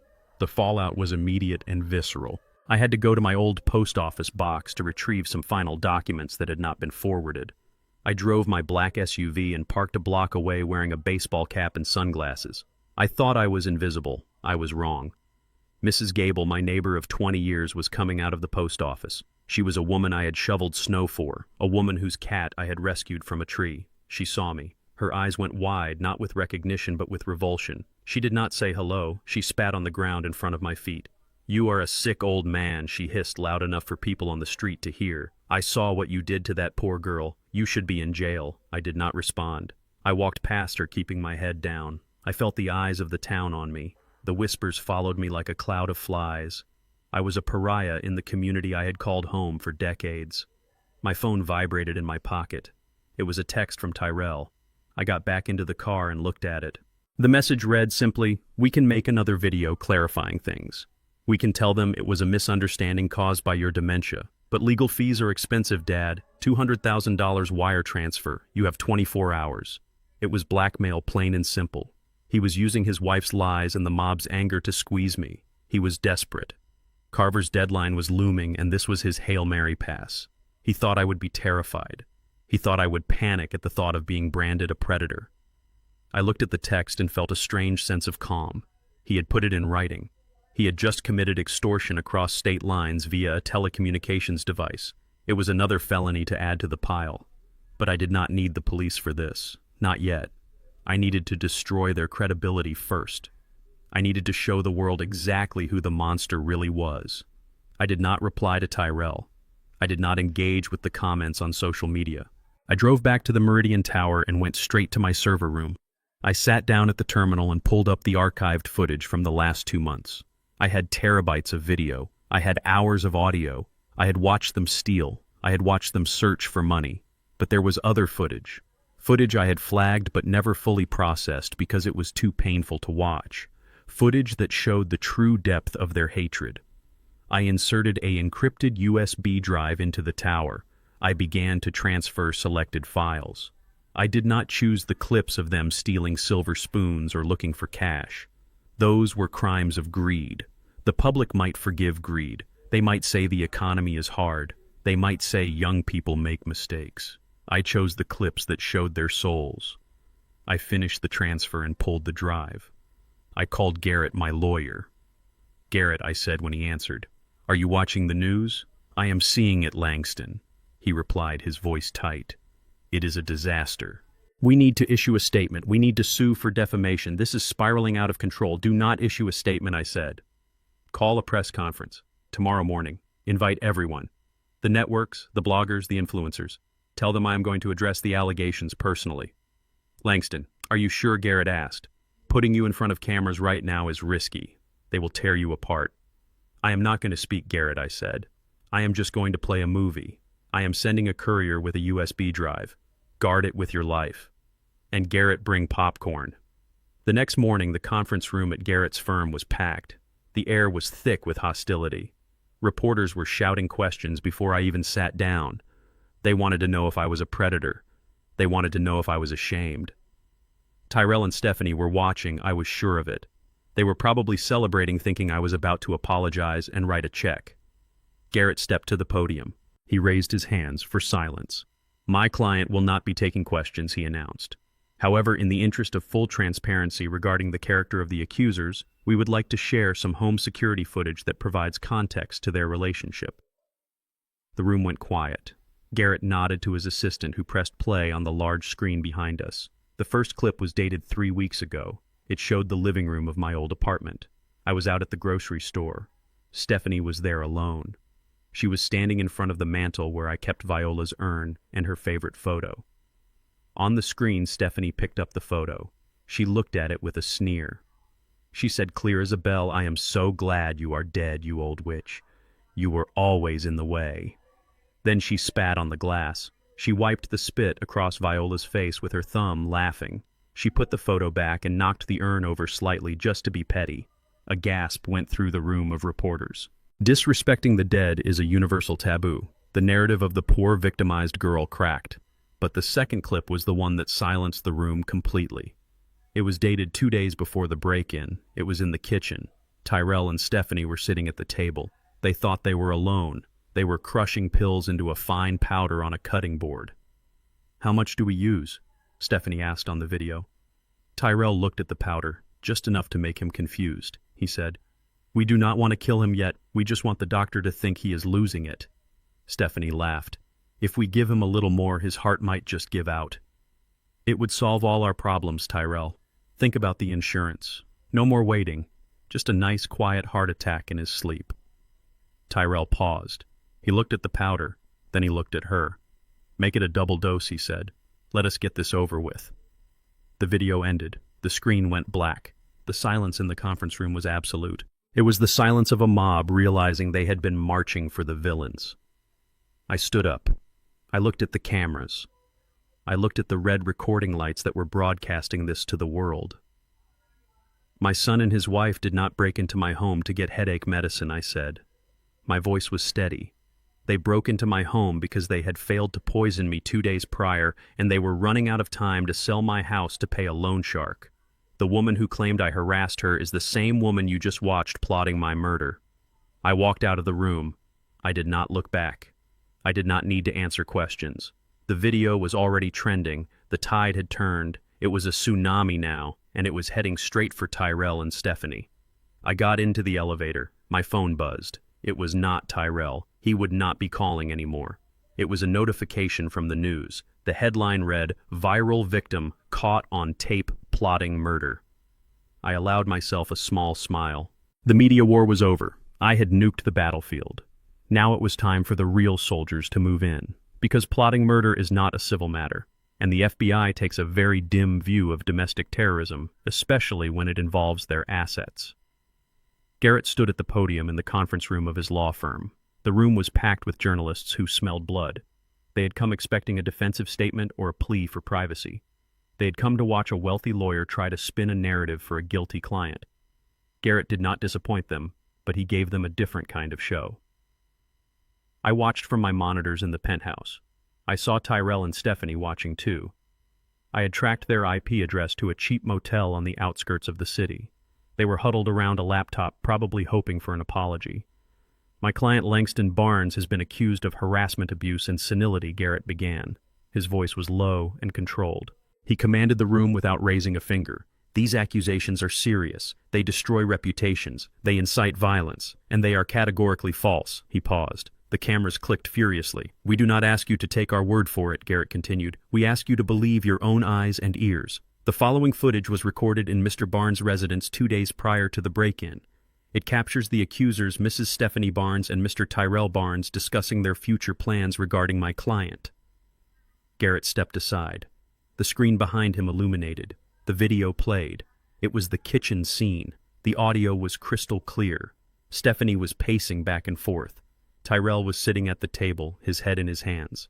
"We cannot wait for nature," Stephanie said on the screen.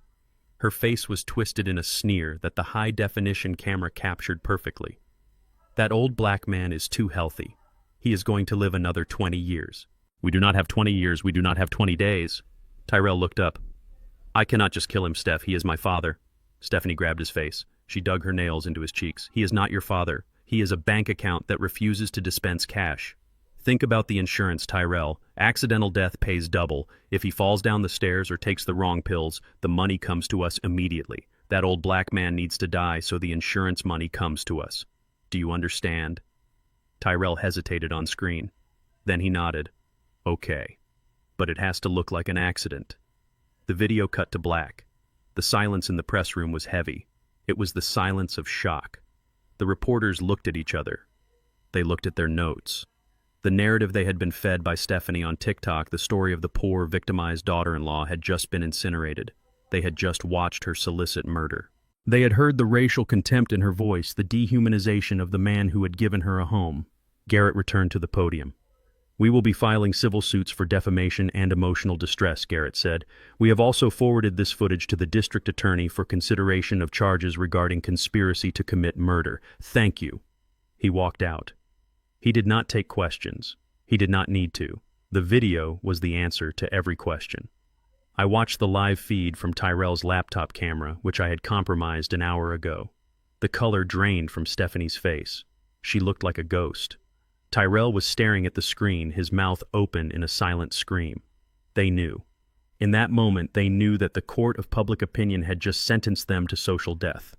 The reaction was instantaneous. It was a digital landslide. The internet does not forgive, and it moves faster than any court of law. Within 10 minutes, the hashtag Justice for Langston was trending worldwide. The comments on Stephanie's original video turned from sympathy to vitriol. People were dissecting her performance, analyzing her fake tears, calling her a monster. Stephanie's phone rang. It was sitting on the motel bed next to the laptop. She stared at it. The caller ID said, "Boss." She picked it up, her hand trembling. "Hello, Mr. Henderson? Do not come in." Stephanie, a voice barked loud enough for the microphone to pick up. "What?" Stephanie stammered. "But I can explain. That video is taken out of context. It is a deep fake." "Shut up, Stephanie," the voice said. "We have morals at this company. We do not employ people who plot to kill their in-laws. You are fired. Do not come for your things. We will mail them to you in a box. If you set foot on the property, security will arrest you." The line went dead. Stephanie dropped the phone. She looked at Tyrell. "I got fired," she whispered. Tyrell did not answer. His own phone was buzzing incessantly, but it was not his boss. It was his friends, his drinking buddies, the guys he played poker with. I checked the message logs on my screen. One text from a friend named Marcus read, "Dude, I just saw the news. Do not ever contact me again. You are sick." Another from his cousin read, "You wanted to kill Uncle Langston after everything he did for you. You are dead to this family, Tyrell. Do not show your face at the barbecue. Do not call Mom. You are done." Tyrell watched the messages roll in. He tried to reply to Marcus, but the message failed to send. "He blocked me," Tyrell said, his voice hollow. "Marcus blocked me. Everyone is blocking me." He looked at Stephanie, the woman who had promised him the world, the woman who had convinced him that I was the enemy.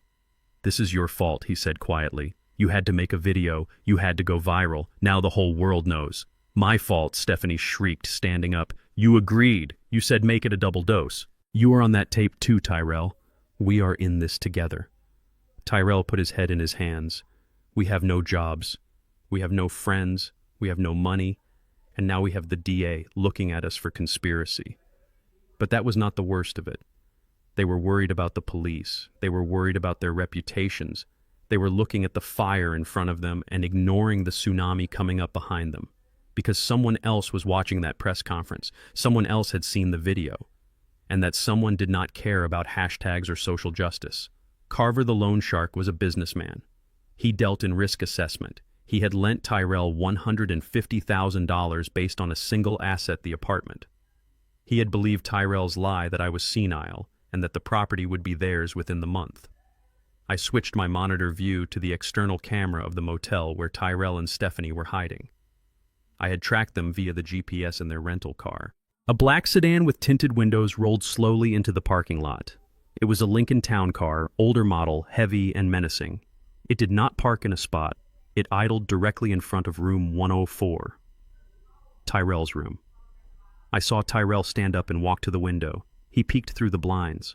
On my screen, I saw his face go from despair to terror. He recognized the car. "It is him," Tyrell whispered. "It is Carver's men." Stephanie ran to the window. "Who is Carver?" "The man I owe money to," Tyrell said. "The man who is going to break my legs." Carver had seen the video. He had heard Stephanie say, "The old man is too healthy. He is going to live another 20 years. To a loan shark, that sentence meant one thing. The collateral was worthless. The inheritance was a fantasy. Tyrell was not a rich heir in waiting. He was a broke, unemployed fraud with no assets and no future. The rear window of the Lincoln rolled down. A man in the back seat looked at the motel door. He did not get out. He simply raised his hand and pointed a finger at the door like a gun. He held it there for a long moment, then mimed the recoil. Tyrell fell back from the window, scrambling across the floor like a crab. "They know," he gasped. "They know I cannot pay." Stephanie looked at him with horror. "How much do you owe them, Tyrell?" $150,000, Tyrell sobbed. Stephanie's face went blank. She did the math.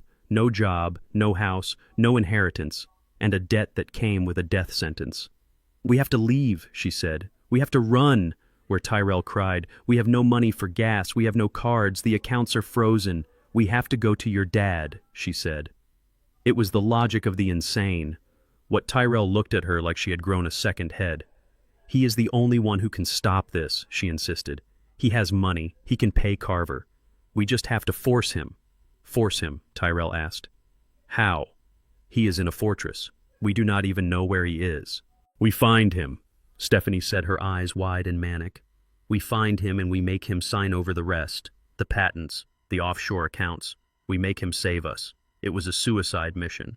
It was the plan of two rats trapped in a corner lashing out at the cat, but they had no other choice. The black car outside was a clock ticking down to 0.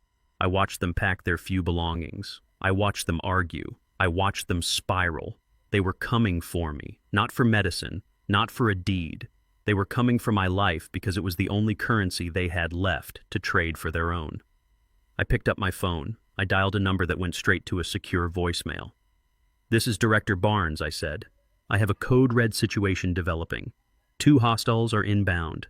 They are desperate and they are armed with stupidity. I am initiating the honeypot protocol at the secondary site." I hung up.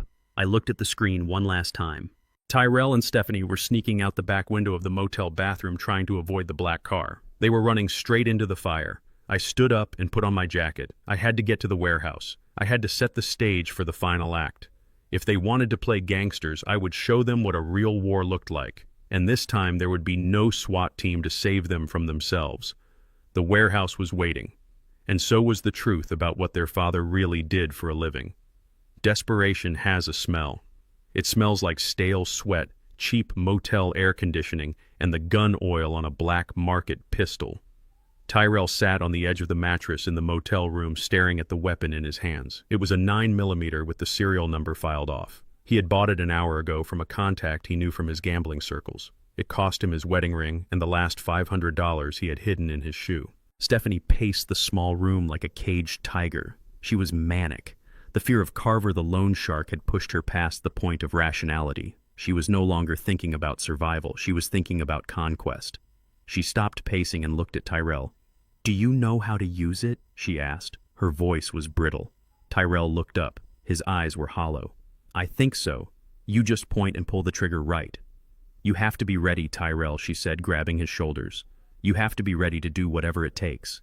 This is not just about the money anymore. It is about justice. He humiliated us. He destroyed our lives. He owes us everything." Tyrell nodded slowly. The narrative she was spinning was insane, but it was the only thing keeping him from putting the gun in his own mouth. "He owes us," he repeated. Stephanie pulled a crumpled piece of paper from her pocket. It was a printout she had stolen from my office months ago during one of her snooping sessions. It was a list of patent filings. "The house is gone," she said, tapping the paper. "The cash is frozen. But these patents, Tyrell, he owns the intellectual property for the guidance chips used in half the drones in the military. These are worth 10 times what the apartment was worth. We get him to sign over the rights. We get a notary. We sell them to a competitor. We pay Carver and we disappear to an island." It was a fantasy. Transferring intellectual property of that magnitude requires teams of lawyers and government clearance. But to 2 desperate people with a gun, it looked like a plan. It looked like a lifeline.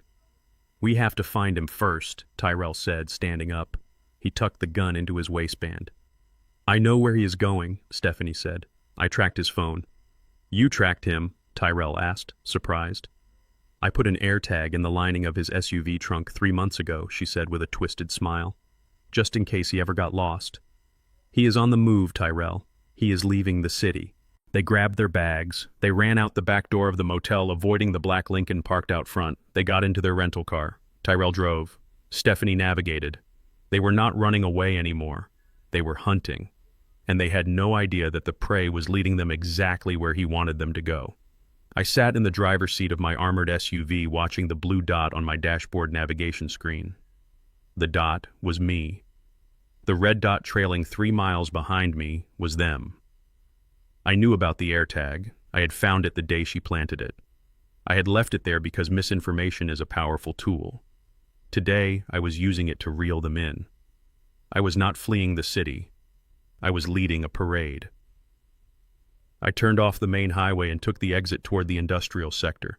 This was the graveyard of industry. Empty factories, rusted water towers, and miles of chain-link fences. It was desolate. It was quiet. It was perfect. I checked my rear-view mirror. The gray sedan was there, keeping a distance that they probably thought was discreet. It was amateur hour. They were changing lanes every few minutes, trying to blend in with the non-existent traffic. I picked up my secure phone. "Director Barnes here," I said. "I am approaching Site Bravo, 2 hostiles in pursuit. They are armed and unstable." "Copy that." Director, a voice crackled in my ear. "Perimeter is secure. All non-essential personnel have been evacuated. The stage is yours." I hung up. I did not want the police involved yet. I did not want a roadside arrest. That would be too easy. It would be too public. I needed them to commit the act. I needed them to cross the line from harassment to kidnapping. I needed them to walk into a federal facility with a weapon and intent to harm a government asset. That was the only way to ensure they went away for a long time. Not to a county jail, but to a federal supermax. I pressed the accelerator. The SUV surged forward. I wanted them to think I was trying to lose them. I wanted to trigger their predator instinct. Behind me, Tyrell saw the SUV speed up. "He sees us," he yelled, slamming his foot on the gas. "He is trying to run. Do not let him get away." Stephanie screamed, clutching the dashboard. "If we lose him now, we are dead. Carver will find us tonight." The rental car whined as Tyrell pushed it to 80 miles an hour. They swerved around a pothole. They ran a red light. They were terrified, but the terror gave them focus. They had one goal: catch the old man, make him sign, survive. I led them deeper into the wasteland. The buildings here were massive, windowless monoliths. We passed the old steel mill. We passed the chemical plant. Finally, I saw the turnoff. It was an unmarked gravel road blocked by a gate that looked rusted and broken. It was not broken. As my SUV approached the gate, scanned my license plate, and swung open silently. I drove through. I watched the monitor as the gate stayed open just long enough for the gray sedan to follow before slamming shut behind them. They were inside the perimeter. I drove toward the large warehouse at the end of the road. It looked like an abandoned hangar, ideally suited for horror movies and bad decisions. I pulled the SUV into the center of the vast empty space and killed the engine. I did not get out. I waited. The gray sedan skidded to a halt 20 yards behind me. The doors flew open. Tyrell and Stephanie jumped out. Tyrell had the gun in his hand. He was shaking, but the weapon was pointed at my door. "Get out!" he screamed. His voice cracked. "Get out of the car right now!" I watched them through the bulletproof glass. They looked small in the shadow of the warehouse. They looked like children playing a game they did not understand. I opened the door slowly. I stepped out. I raised my hands to shoulder height. I did not look scared. I looked disappointed. "Tyrell, put the gun down," I said, calm and loud. "Shut up!" Stephanie yelled, rushing forward. She shoved a piece of paper at me. It was a hastily typed transfer of assets document. Sign it now, or he shoots." I looked at the paper. Then I looked at Tyrell. "You are going to shoot your father for patents, Tyrell," I asked. "I am going to shoot you because you left us no choice," he shouted. "You took the car. You took the money. You humiliated us. You owe us this. Just sign the papers, Dad. Sign them and we leave." I took a step forward. Tyrell flinched. He tightened his grip on the gun. "You think this is an abandoned warehouse?" I asked, looking around at the steel beams and the shadows. "It is a dump," Stephanie spat. "Who cares what it is? Sign the paper." "It is not a dump," I said, lowering my hands. "It is a Honeywell testing facility for urban warfare acoustics and ballistics. I bought it 10 years ago through the firm. Do you know what that means, Tyrell?" "It means nobody can hear you scream," Stephanie said with a smirk. "No," I corrected her. "It means this entire building is a sensor. Every word you say is being recorded. Every movement is being tracked. And right now you are standing in the center of a federal kill box." Tyrell looked around nervously. He saw nothing but dust and shadows. "You are bluffing," he said. "You are always bluffing. You are just a lonely old man playing spy." I sighed. I had hoped he would see reason. I had hoped he would look at the gate that had locked behind him and realize he was trapped. But greed is a blinder. "I am not playing Tyrell," I said. I dropped my hand to my side. I tapped a command into the smart watch on my wrist. Suddenly the warehouse was not dark anymore. High-intensity floodlights snapped on from the catwalks 40 feet above us. The light was blinding white, searing. It washed out the shadows. It exposed the grime on their faces and the terror in their eyes. Tyrell stumbled back, shielding his eyes with his free arm. The gun wavered. "What is this?" he screamed. "This is the end of the road, son," I said. I did not move. I did not run. I stood my ground. Because I knew something they did not. I knew that the moment Tyrell raised that weapon on federal property, he had signed his own death warrant. And I knew that the men watching from the catwalks, the men in black tactical gear with laser sights trained on Tyrell's chest, were waiting for my signal, but I was not going to give the signal yet. I had one more card to play, one more truth to reveal that would hurt them more than a bullet. I looked at Stephanie. She was squinting against the light, trying to see into the rafters. "Before you shoot me, Tyrell," I said, my voice amplified by the warehouse acoustics, "you should ask your wife where she got the $50,000 to pay the forger." Stephanie froze. Her head snapped toward me. "Shut up," she hissed. Tyrell blinked, trying to focus. "What are you talking about? She sold her jewelry." "She did not have $50,000 in jewelry," I said. "She got the money from Carver." Tyrell lowered the gun slightly. "Carver, the loan shark." "Why would Carver give her money?" "Because she made a deal, Tyrell," I said. "She promised him that once you were dead, she would sign the apartment over to him. She did not plan to pay your debt, son. She planned to pay hers with your life insurance." "Liar!" Stephanie screamed, lunging at me. "He is lying, Tyrell. Shoot him." Tyrell looked at her. Then he looked at me. The doubt was there. The seed was planted. "Check her phone, Tyrell," I said. "Check the deleted messages folder. Look for the contact named insurance agent. That is Carver." Tyrell turned the gun toward Stephanie. "Give me your phone," he said. His voice was cold. "Tyrell, do not be an idiot," she shouted. "We are in the middle of a kidnapping. Shoot him. Give me the phone," Tyrell roared. Stephanie backed away. "No." That was all the confirmation he needed. The betrayal was complete. The team was broken. And that was when I gave the signal. Not for the snipers to fire, but for the truth to be the only thing left standing in the room. I raised my hand. "Drop the weapon, Tyrell," I said. "It is over." Tyrell looked at me, his face a mask of agony. He realized he had lost everything. His wife, his father, his future. He raised the gun again, but this time he did not point it at me. He pointed it at Stephanie. "You sold me out," he whispered. Stephanie screamed, and the warehouse exploded into chaos. The barrel of the 9mm wavered in the air like a compass needle searching for magnetic north, but Tyrell could not find a steady direction. His hands were slick with sweat, and the cheap plastic grip of the illegal firearm was slipping in his palm.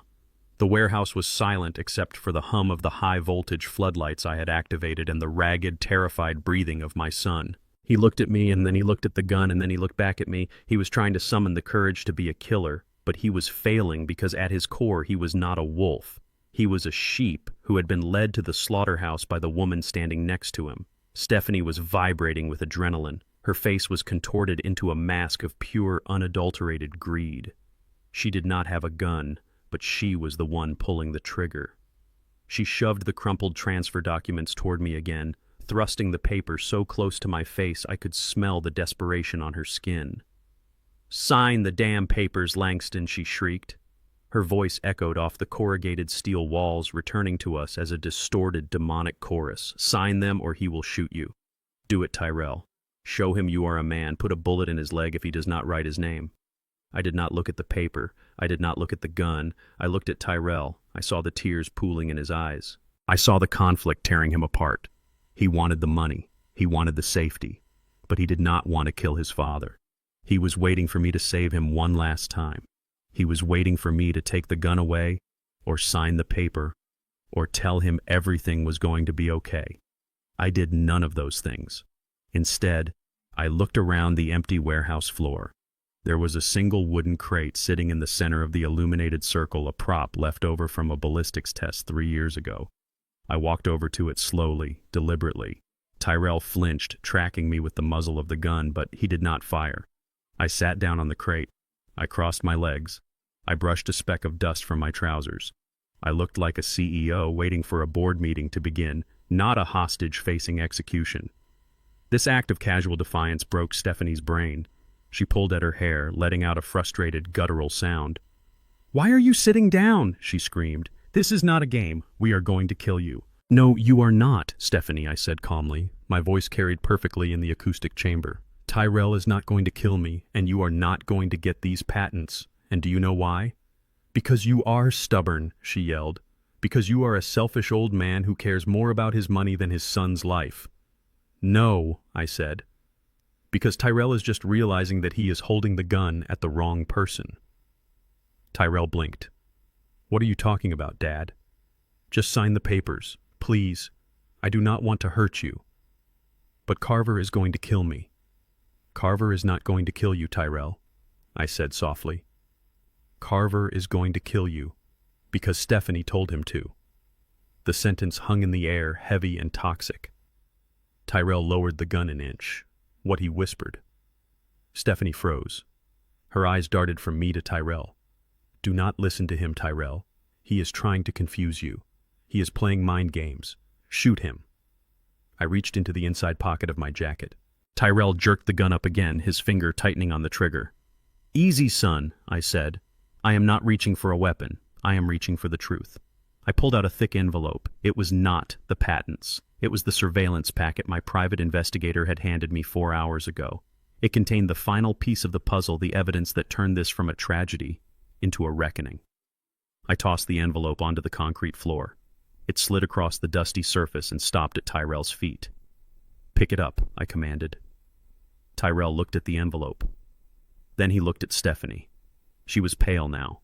She knew what was in there. She lunged for it, trying to kick it away, but Tyrell was faster. He stepped on the envelope, trapping it under his sneaker. "Do not open that, Tyrell," Stephanie pleaded. Her voice had lost its edge. It was thin and scared. "It is just lies. Photoshopped lies." Tyrell kept his eyes on her while he crouched down. He picked up the envelope. He opened the flap with one hand, keeping the gun pointed generally in my direction with the other. He pulled out the stack of glossy 8x10 photographs. The first photo showed Stephanie entering a luxury hotel downtown. She was wearing a red dress Tyrell had bought her for their anniversary. The second photo showed her meeting a man in the lobby. The man was large, bald, and wearing a silk suit. It was Carver the loan shark. The third photo showed them entering the elevator together. Carver's hand was on the small of her back. It was familiar. It was possessive. The fourth photo was taken through the window of a hotel suite. The curtains were partially open. Stephanie and Carver were kissing. It was not a coerced kiss.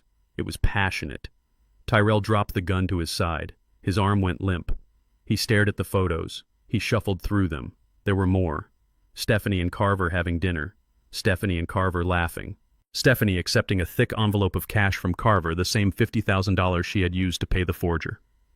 "You are sleeping with him," Tyrell whispered. The words were barely audible. Stephanie stepped back, shaking her head frantically. "No, Tyrell, it is not what it looks like. I did it for us. I had to get close to him. I had to buy us time." I leaned forward on the crate. "Tell him the rest, Stephanie," I said, my voice cutting through her lies. "Tell him about the deal." She glared at me with pure hatred. "Shut up, old man. Tell him I roared." She flinched. "I will tell him," I said. Tyrell looked at the last document in the stack. It is a transcript of a text conversation recovered from her burner phone. Tyrell pulled the last sheet of paper from the envelope. His eyes scanned the lines. I watched him read the words that shattered his world. Carver. "When do I get the rest of the money?" Stephanie. "As soon as the old man is dead. Tyrell will sign the house over to me to pay the debt. Then I will sign it over to you." Carver. "And what about Tyrell?" Stephanie. "Once the house is yours, you can do whatever you want with him. An accident would be convenient. Then I collect the spousal life insurance too." Tyrell dropped the paper. It fluttered to the ground, landing next to the photo of his wife kissing the man who threatened to break his legs. He looked up at Stephanie. He looked like a man who had been hollowed out. "You were going to let him kill me," he said. His voice was flat, dead. Stephanie was crying now, tears streaming down her face, ruining her makeup. "Tyrell, please listen. I was scared. I did not mean it. I was just telling him what he wanted to hear so he would not hurt us." "You slept with him," Tyrell said. "You took his money. You set me up." He raised the gun. This time his hand was not shaking. This time he was not looking at his father. He was looking at the woman who had turned him into a criminal, who had turned him against his family, who had planned to sell him for an insurance payout. "No," Stephanie screamed, holding up her hands. "Tyrell, stop. He is manipulating you. He wants us to fight." "I am not manipulating anyone," I said quietly. "I am just turning on the lights." Tyrell took a step toward her. The rage radiating off him was palpable. It was heat. It was fire. "I forged my father's signature for you," he screamed. "I broke into his house for you. I was ready to kill him for you. And you were laughing at me the whole time." Stephanie backed away, stumbling over the uneven concrete. She hit the wall of the warehouse. There was nowhere left to run. Tyrell put the gun down, she begged. "We can fix this. We can leave. We can go to Mexico." "There is no we," Tyrell roared. "There is only you and the lies you fed me." He cocked the hammer of the gun. The click was loud, metallic, and final. I stood up. The situation had escalated past the point of control. Tyrell was not going to arrest her. He was going to execute her. And as much as I despised her, I could not let my son become a murderer in front of federal agents. "Tyrell," I shouted, "stop! Do not do it! She is not worth it!" Tyrell did not look at me. His eyes were locked on Stephanie. "She took everything from me," he whispered. Stephanie saw the look in his eyes.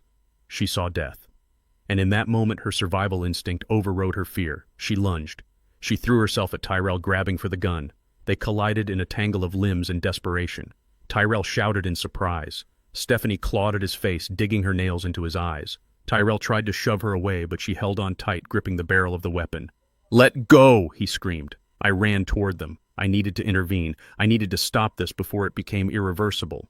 But I was too slow. I was 69 years old, and they were fueled by the energy of pure hatred. They wrestled for the gun, twisting and turning.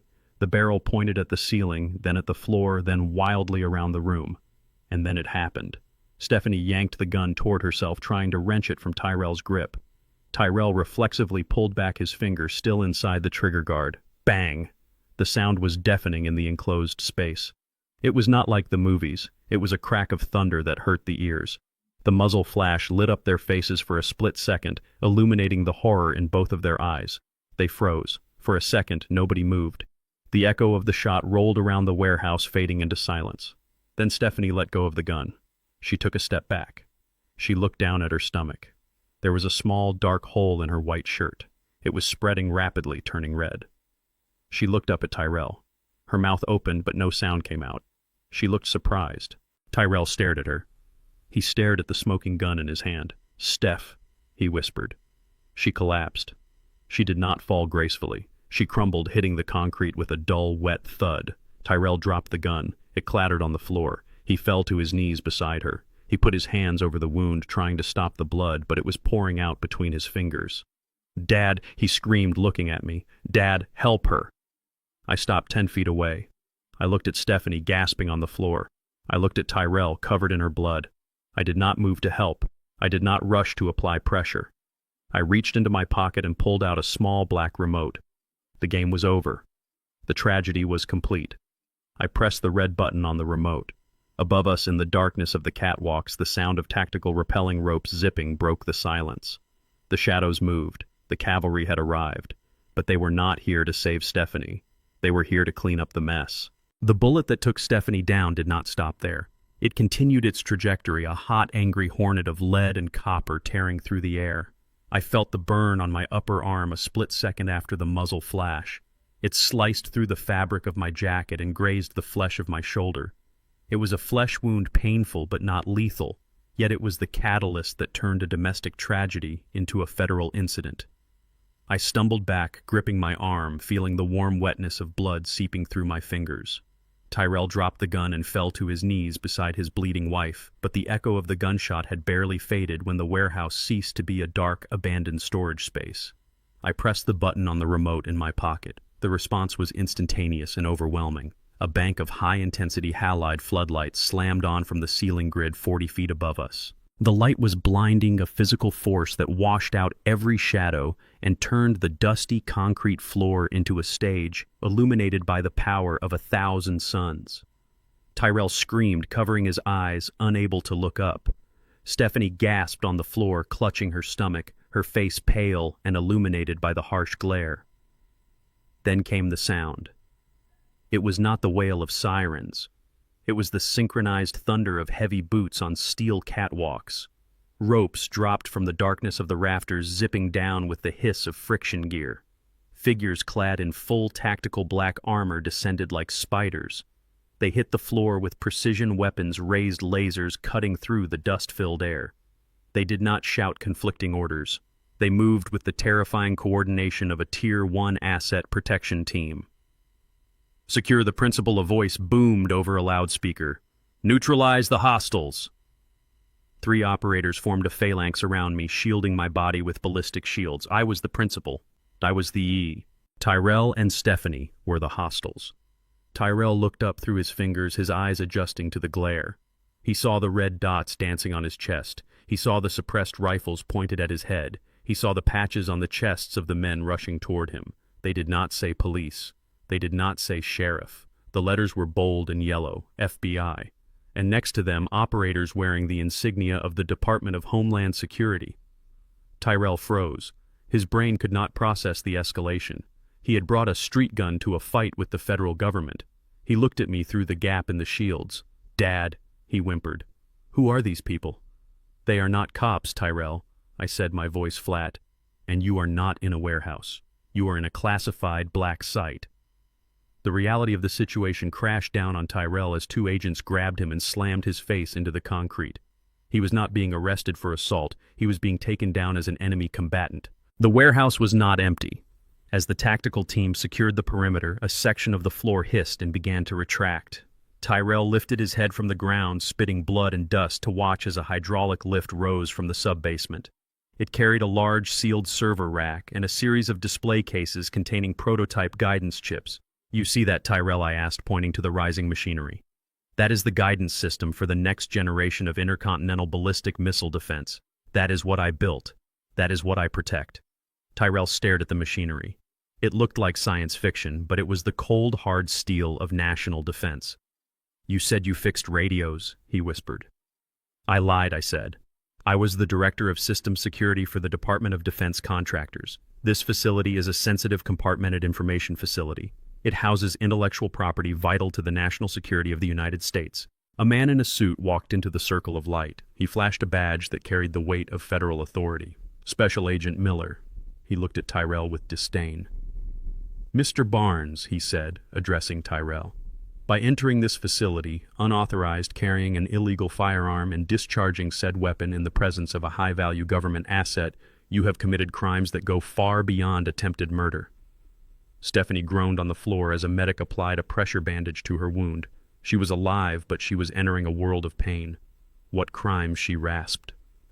"We just wanted the patents." "That is the problem," Agent Miller said, crouching down beside her. "Attempting to seize control of classified defense patents by force is not theft. It is not robbery. Under the Patriot Act and Title 18 of the United States Code, it is classified as an act of domestic terrorism and treason." "Treason." Tyrell shouted, his voice cracking. "We are Americans. We just wanted money." "Intent does not matter when you breach a federal black site," Miller said, standing up. "You attacked a senior advisor to the National Security Council. You fired a weapon inside a facility housing state secrets. You are not going to county jail, son. You are going to a federal supermax. You will be held without bail under the National Security Act." Tyrell looked at me. The realization hit him with the force of a physical blow. He had thought he was robbing a lonely old man. Instead, he had attacked a foundational pillar of the national defense grid. The magnitude of his mistake was so vast it was almost comical. "Dad, please," he begged. Tell them I did not know." "Ignorance of the law is no excuse, Tyrell," I said. "And ignorance of your father's true nature is your own fault. You never asked. You never cared. You just saw what you wanted to see. An old man, a victim." I turned to Agent Miller. "Process them," I said. "The principal is secure." The agents hauled Tyrell to his feet. He was weeping now, deep, racking sobs of a man who sees his life ending. They dragged him away, his feet dragging on the concrete. They lifted Stephanie onto a stretcher, handcuffing her wrists to the rails. She looked at me as they wheeled her past. Her eyes were glassy with shock and pain. "You are a monster," she whispered. I touched the bandage on my shoulder where her ambition had grazed me. "No, Stephanie," I said. "I am just a man who takes his job very seriously, and my job is to neutralize threats." I watched them go. The heavy steel doors of the warehouse rolled open to reveal a convoy of black SUVs and armored trucks waiting outside. They were loaded into separate vehicles. They would not see each other again for a very long time.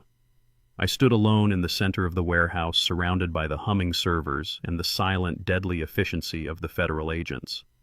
My shoulder throbbed, but the pain was distant. The real pain was in my chest, a hollow ache where my hope for my son used to be. But as I looked at the machinery rising from the floor, the work of my life, the legacy I had actually built, I felt a strange sense of peace. The threat was neutralized. The leak was plugged. The system was secure. I walked toward the exit, leaving the ghosts of my family behind in the dust. I had a statement to write. and I had a new life to begin, one where I would never again have to hide who I really was. 6 months later, the federal district courthouse in Chicago was not a place of family drama. It was a cathedral of cold, hard consequence. The air conditioning was set to a temperature that felt designed to preserve evidence rather than comfort human beings.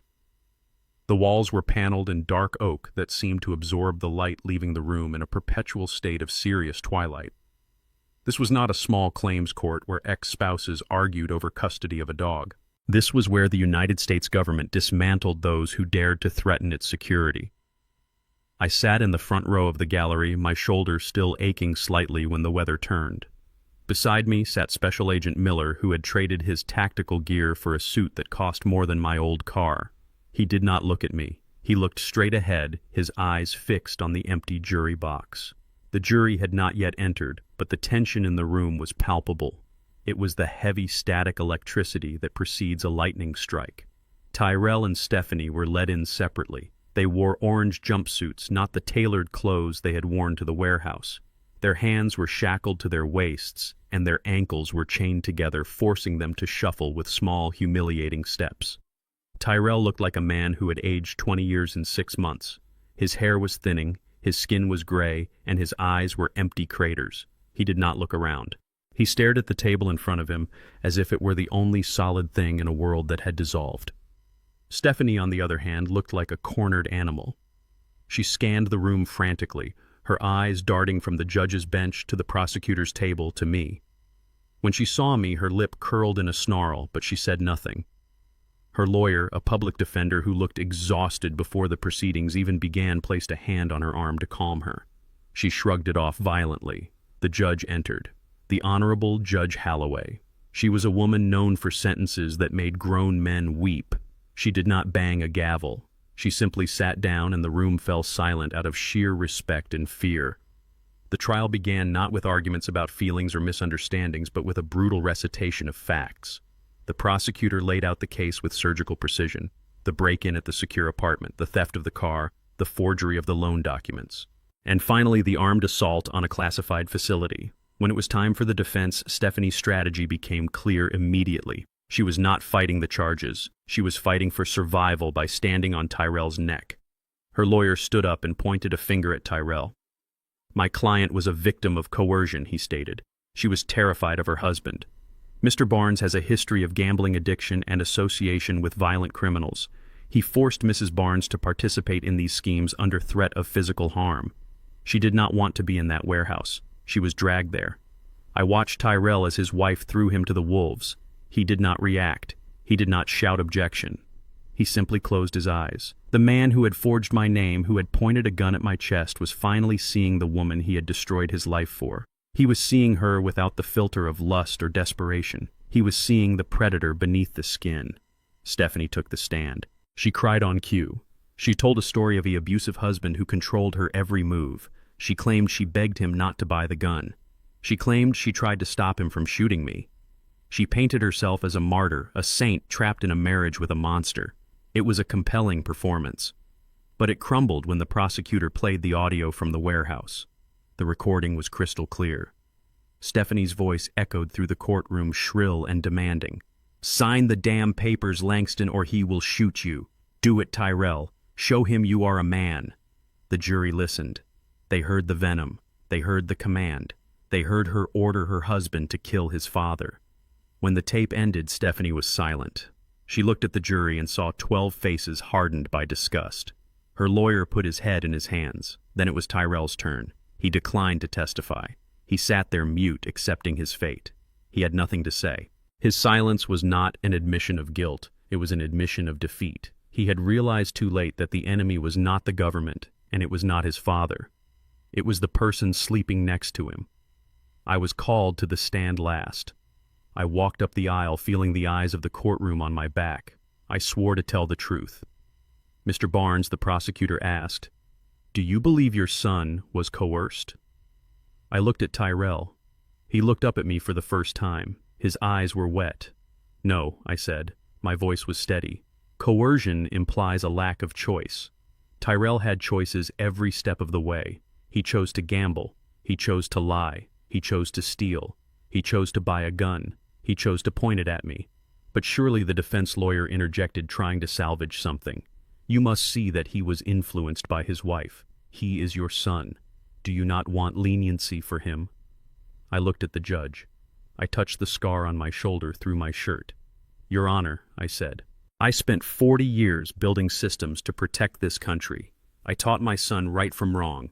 I gave him every opportunity to be a good man. But he rejected those lessons. He chose greed over honor. He chose violence over work. He became a threat not just to me, but to the security of the nation. I paused. The room was silent. A father's job is to teach, I continued. Sometimes the lesson is love. Sometimes the lesson is protection. But today, the lesson is consequences. I did my job. Now I ask the court to do yours. I do not ask for mercy. I ask for justice. He made his bed. Let him sleep in it. Tyrell lowered his head. He understood. There would be no last-minute rescue, no check written to make the problem go away. The jury deliberated for 3 hours. It was a formality. The evidence was overwhelming. When they returned, the foreman stood up. In the matter of the United States versus Stephanie Barnes on the charge of domestic terrorism, conspiracy to commit murder, and assault with a deadly weapon, we find the defendant guilty on all counts. Stephanie screamed. It was a raw animal sound. She lunged at her lawyer, clawing at his face until the marshals tackled her. In the matter of the United States versus Tyrell Barnes, the foreman continued over the noise. We find the defendant guilty. The sentencing was immediate. Judge Holloway did not believe in delays. Stephanie Barnes, she said, looking down from the bench, you are a manipulator of the highest order. You orchestrated a campaign of terror against your own family. You showed no remorse, only self-preservation. I sentence you to 25 years in federal prison. Stephanie was dragged out, kicking and screaming, cursing my name, cursing Tyrell, cursing the world. Tyrell Barnes, the judge said, turning her gaze to my son, you are a weak man. You allowed your vices and your wife to turn you into a criminal. But you also held the gun. You pulled the trigger. Weakness is not a defense. I sentence you to 15 years. Tyrell stood up. He let the marshals cuff him. He looked at me one last time before they led him away.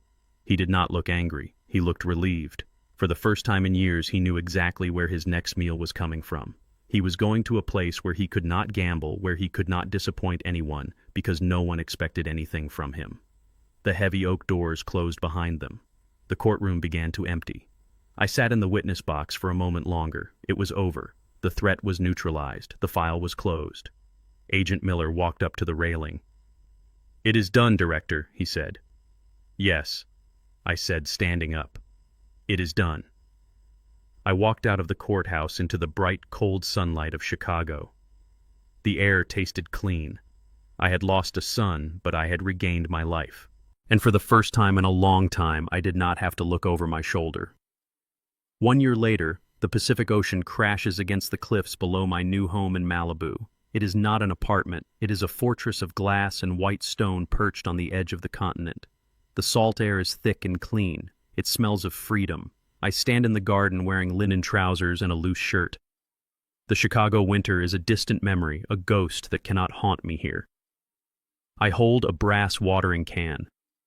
It is old. It is the only thing I kept from the old life besides the photo of Viola. I am watering the rose bushes that line the perimeter of the terrace. They are hybrid teas, deep red and velvet soft. Viola loved roses. She used to say they were proof that beautiful things could protect themselves. Thorns are not aggression, she would say. Thorns are boundaries. I touch a petal. It is cool. The sun is setting, painting the sky in violent streaks of orange and purple. Below the cliffs, the waves churn. Behind me, the house hums. It is a symphony of silent technology. The windows are ballistic-grade polycarbonate. The perimeter is monitored by thermal imaging drones that patrol a 3-mile radius. The server room in the basement is cooled by liquid nitrogen and protected by a biometric lock that requires a heartbeat to open. I am not hiding anymore. I am living. But I am living on my own terms. The neighbors here do not ask questions. They are tech moguls and retired actors, people who value privacy as much as oxygen. They see an old black man tending his garden and they wave respectfully.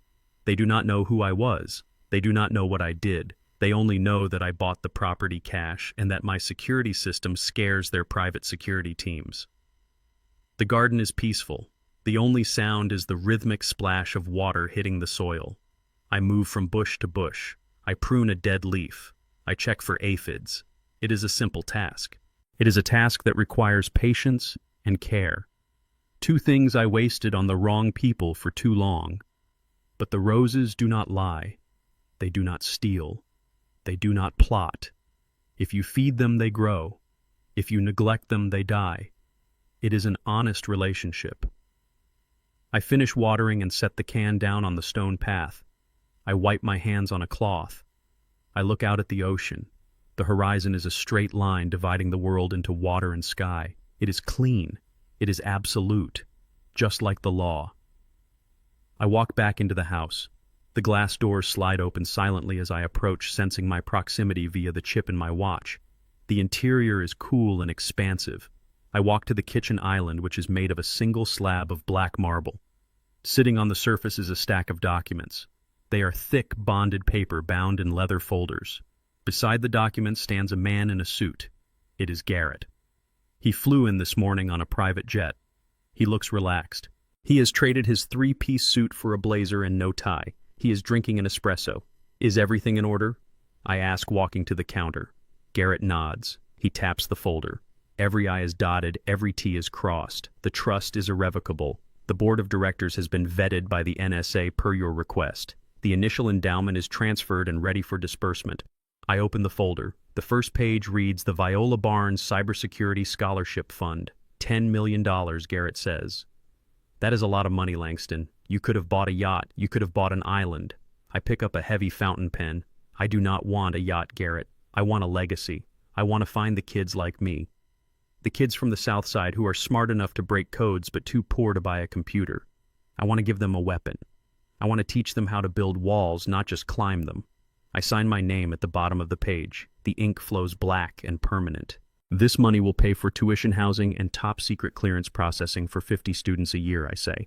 It will change the face of the industry. It will put good people in the rooms where the decisions are made. Garrett takes the folder back. He closes it with a satisfying snap. Viola would be proud, he says softly. I look at the photo of Viola on the mantel. It is the same photo Stephanie threw on the floor. I had it restored. The crack in the glass is gone, but I know where it was. She would be, I say. She always wanted children. She just ended up with the wrong one. Garrett puts the folder in his briefcase. He knows not to push. He knows the wound is healed, but the scar tissue is still sensitive. There is one more thing, he says, reaching into his jacket pocket. He pulls out a white envelope. It is standard institutional mail. The return address is a federal penitentiary in Indiana. The name on the corner is inmate number 89402B, Tyrell Barnes. It arrived at the office yesterday, Garrett says. I thought you should have it. I stare at the envelope. It looks small. It looks harmless. But I know it is a bomb. You do not have to read it, Garrett says. I can shred it. Leave it, I say. Garrett places the letter on the marble counter.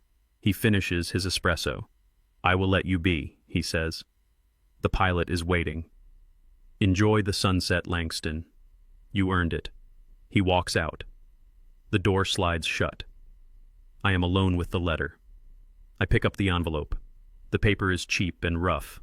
I walk to the living room where a gas fireplace flickers behind a sheet of glass. I sit in my armchair. I turn the envelope over in my hands. I have not spoken to Tyrell in a year. I did not visit him. I did not accept his calls. I tear open the flap. I pull out a single sheet of lined yellow paper. The handwriting is cramped and messy. It is the handwriting of a man writing on a bunk bed in the dark. Dad, it begins. I am sorry. I know that is not enough. I know I cannot fix what I broke. I have a lot of time to think in here. I think about Mom. I think about the bike you bought me. I think about the warehouse. I was weak, Dad. I was scared. I let her get in my head. I know I deserve this. I just wanted you to know that I am working in the library now. I am reading. I am trying to be the person you wanted me to be. I do not expect you to write back. I just wanted to say, I miss you. Love, Tyrell. I read the letter twice. My face does not move. My heart does not flutter. I feel a distant sadness like looking at a car crash on the news. It is tragic, but it is not happening to me. Not anymore. He is sorry because he is in a cage. He is sorry because the consequences caught up to him. If he were free, he would be trying to find this house. He would be trying to find a way in. I stand up and walk to the fireplace. I press a button on the wall and the glass panel slides down. The heat hits my face. It is real heat. I hold the letter over the flames. I watch the corner turn brown, then black, then curl into ash. The yellow paper catches fire. The words disappear. Dad, sorry, love, they all turn to smoke. I drop the burning paper into the fire. I watch it until it is nothing but gray dust. I close the glass. The smoke is sucked up the chimney away from me, away from my clean white house. I walk back to the kitchen and pour myself a glass of wine. It is a Pinot Noir, deep and complex. I walk out onto the terrace. The sun has dipped below the horizon, leaving a bruise of purple light on the water. The stars are coming out. I take a sip of the wine. It tastes of berries and earth. I think about Stephanie in her cell screaming at the walls. I think about Tyrell stamping books in a prison library. I think about the 50 kids who will get scholarships next year, who will build firewalls and protect secrets. I look at my reflection in the glass door. I see an old man, but I do not see a victim. I see a survivor. I see a warrior who won his last war. Peace comes at a very high price, I say to the ocean. The waves crash in agreement. It cost me a son. It cost me my history. It cost me the illusion of family. But I look at the security panel on the wall. All lights are green. The perimeter is secure. The drones are flying. The server is locked. At least tonight, I whisper, taking another sip. At least tonight, I do not need to lock my bedroom door. I turn my back on the dark ocean and walk into the light of my home. The glass door slides shut behind me, sealing out the cold, sealing out the past. I am safe. And that is enough. I learned that blood is biology, but family is a choice. For years, I allowed my son to weaponize my love against me, believing that a father's duty is to endure endless disrespect. I was wrong. The greatest act of self-preservation is realizing that you are not required to set yourself on fire to keep others warm. Cutting the cord was painful, but it was necessary.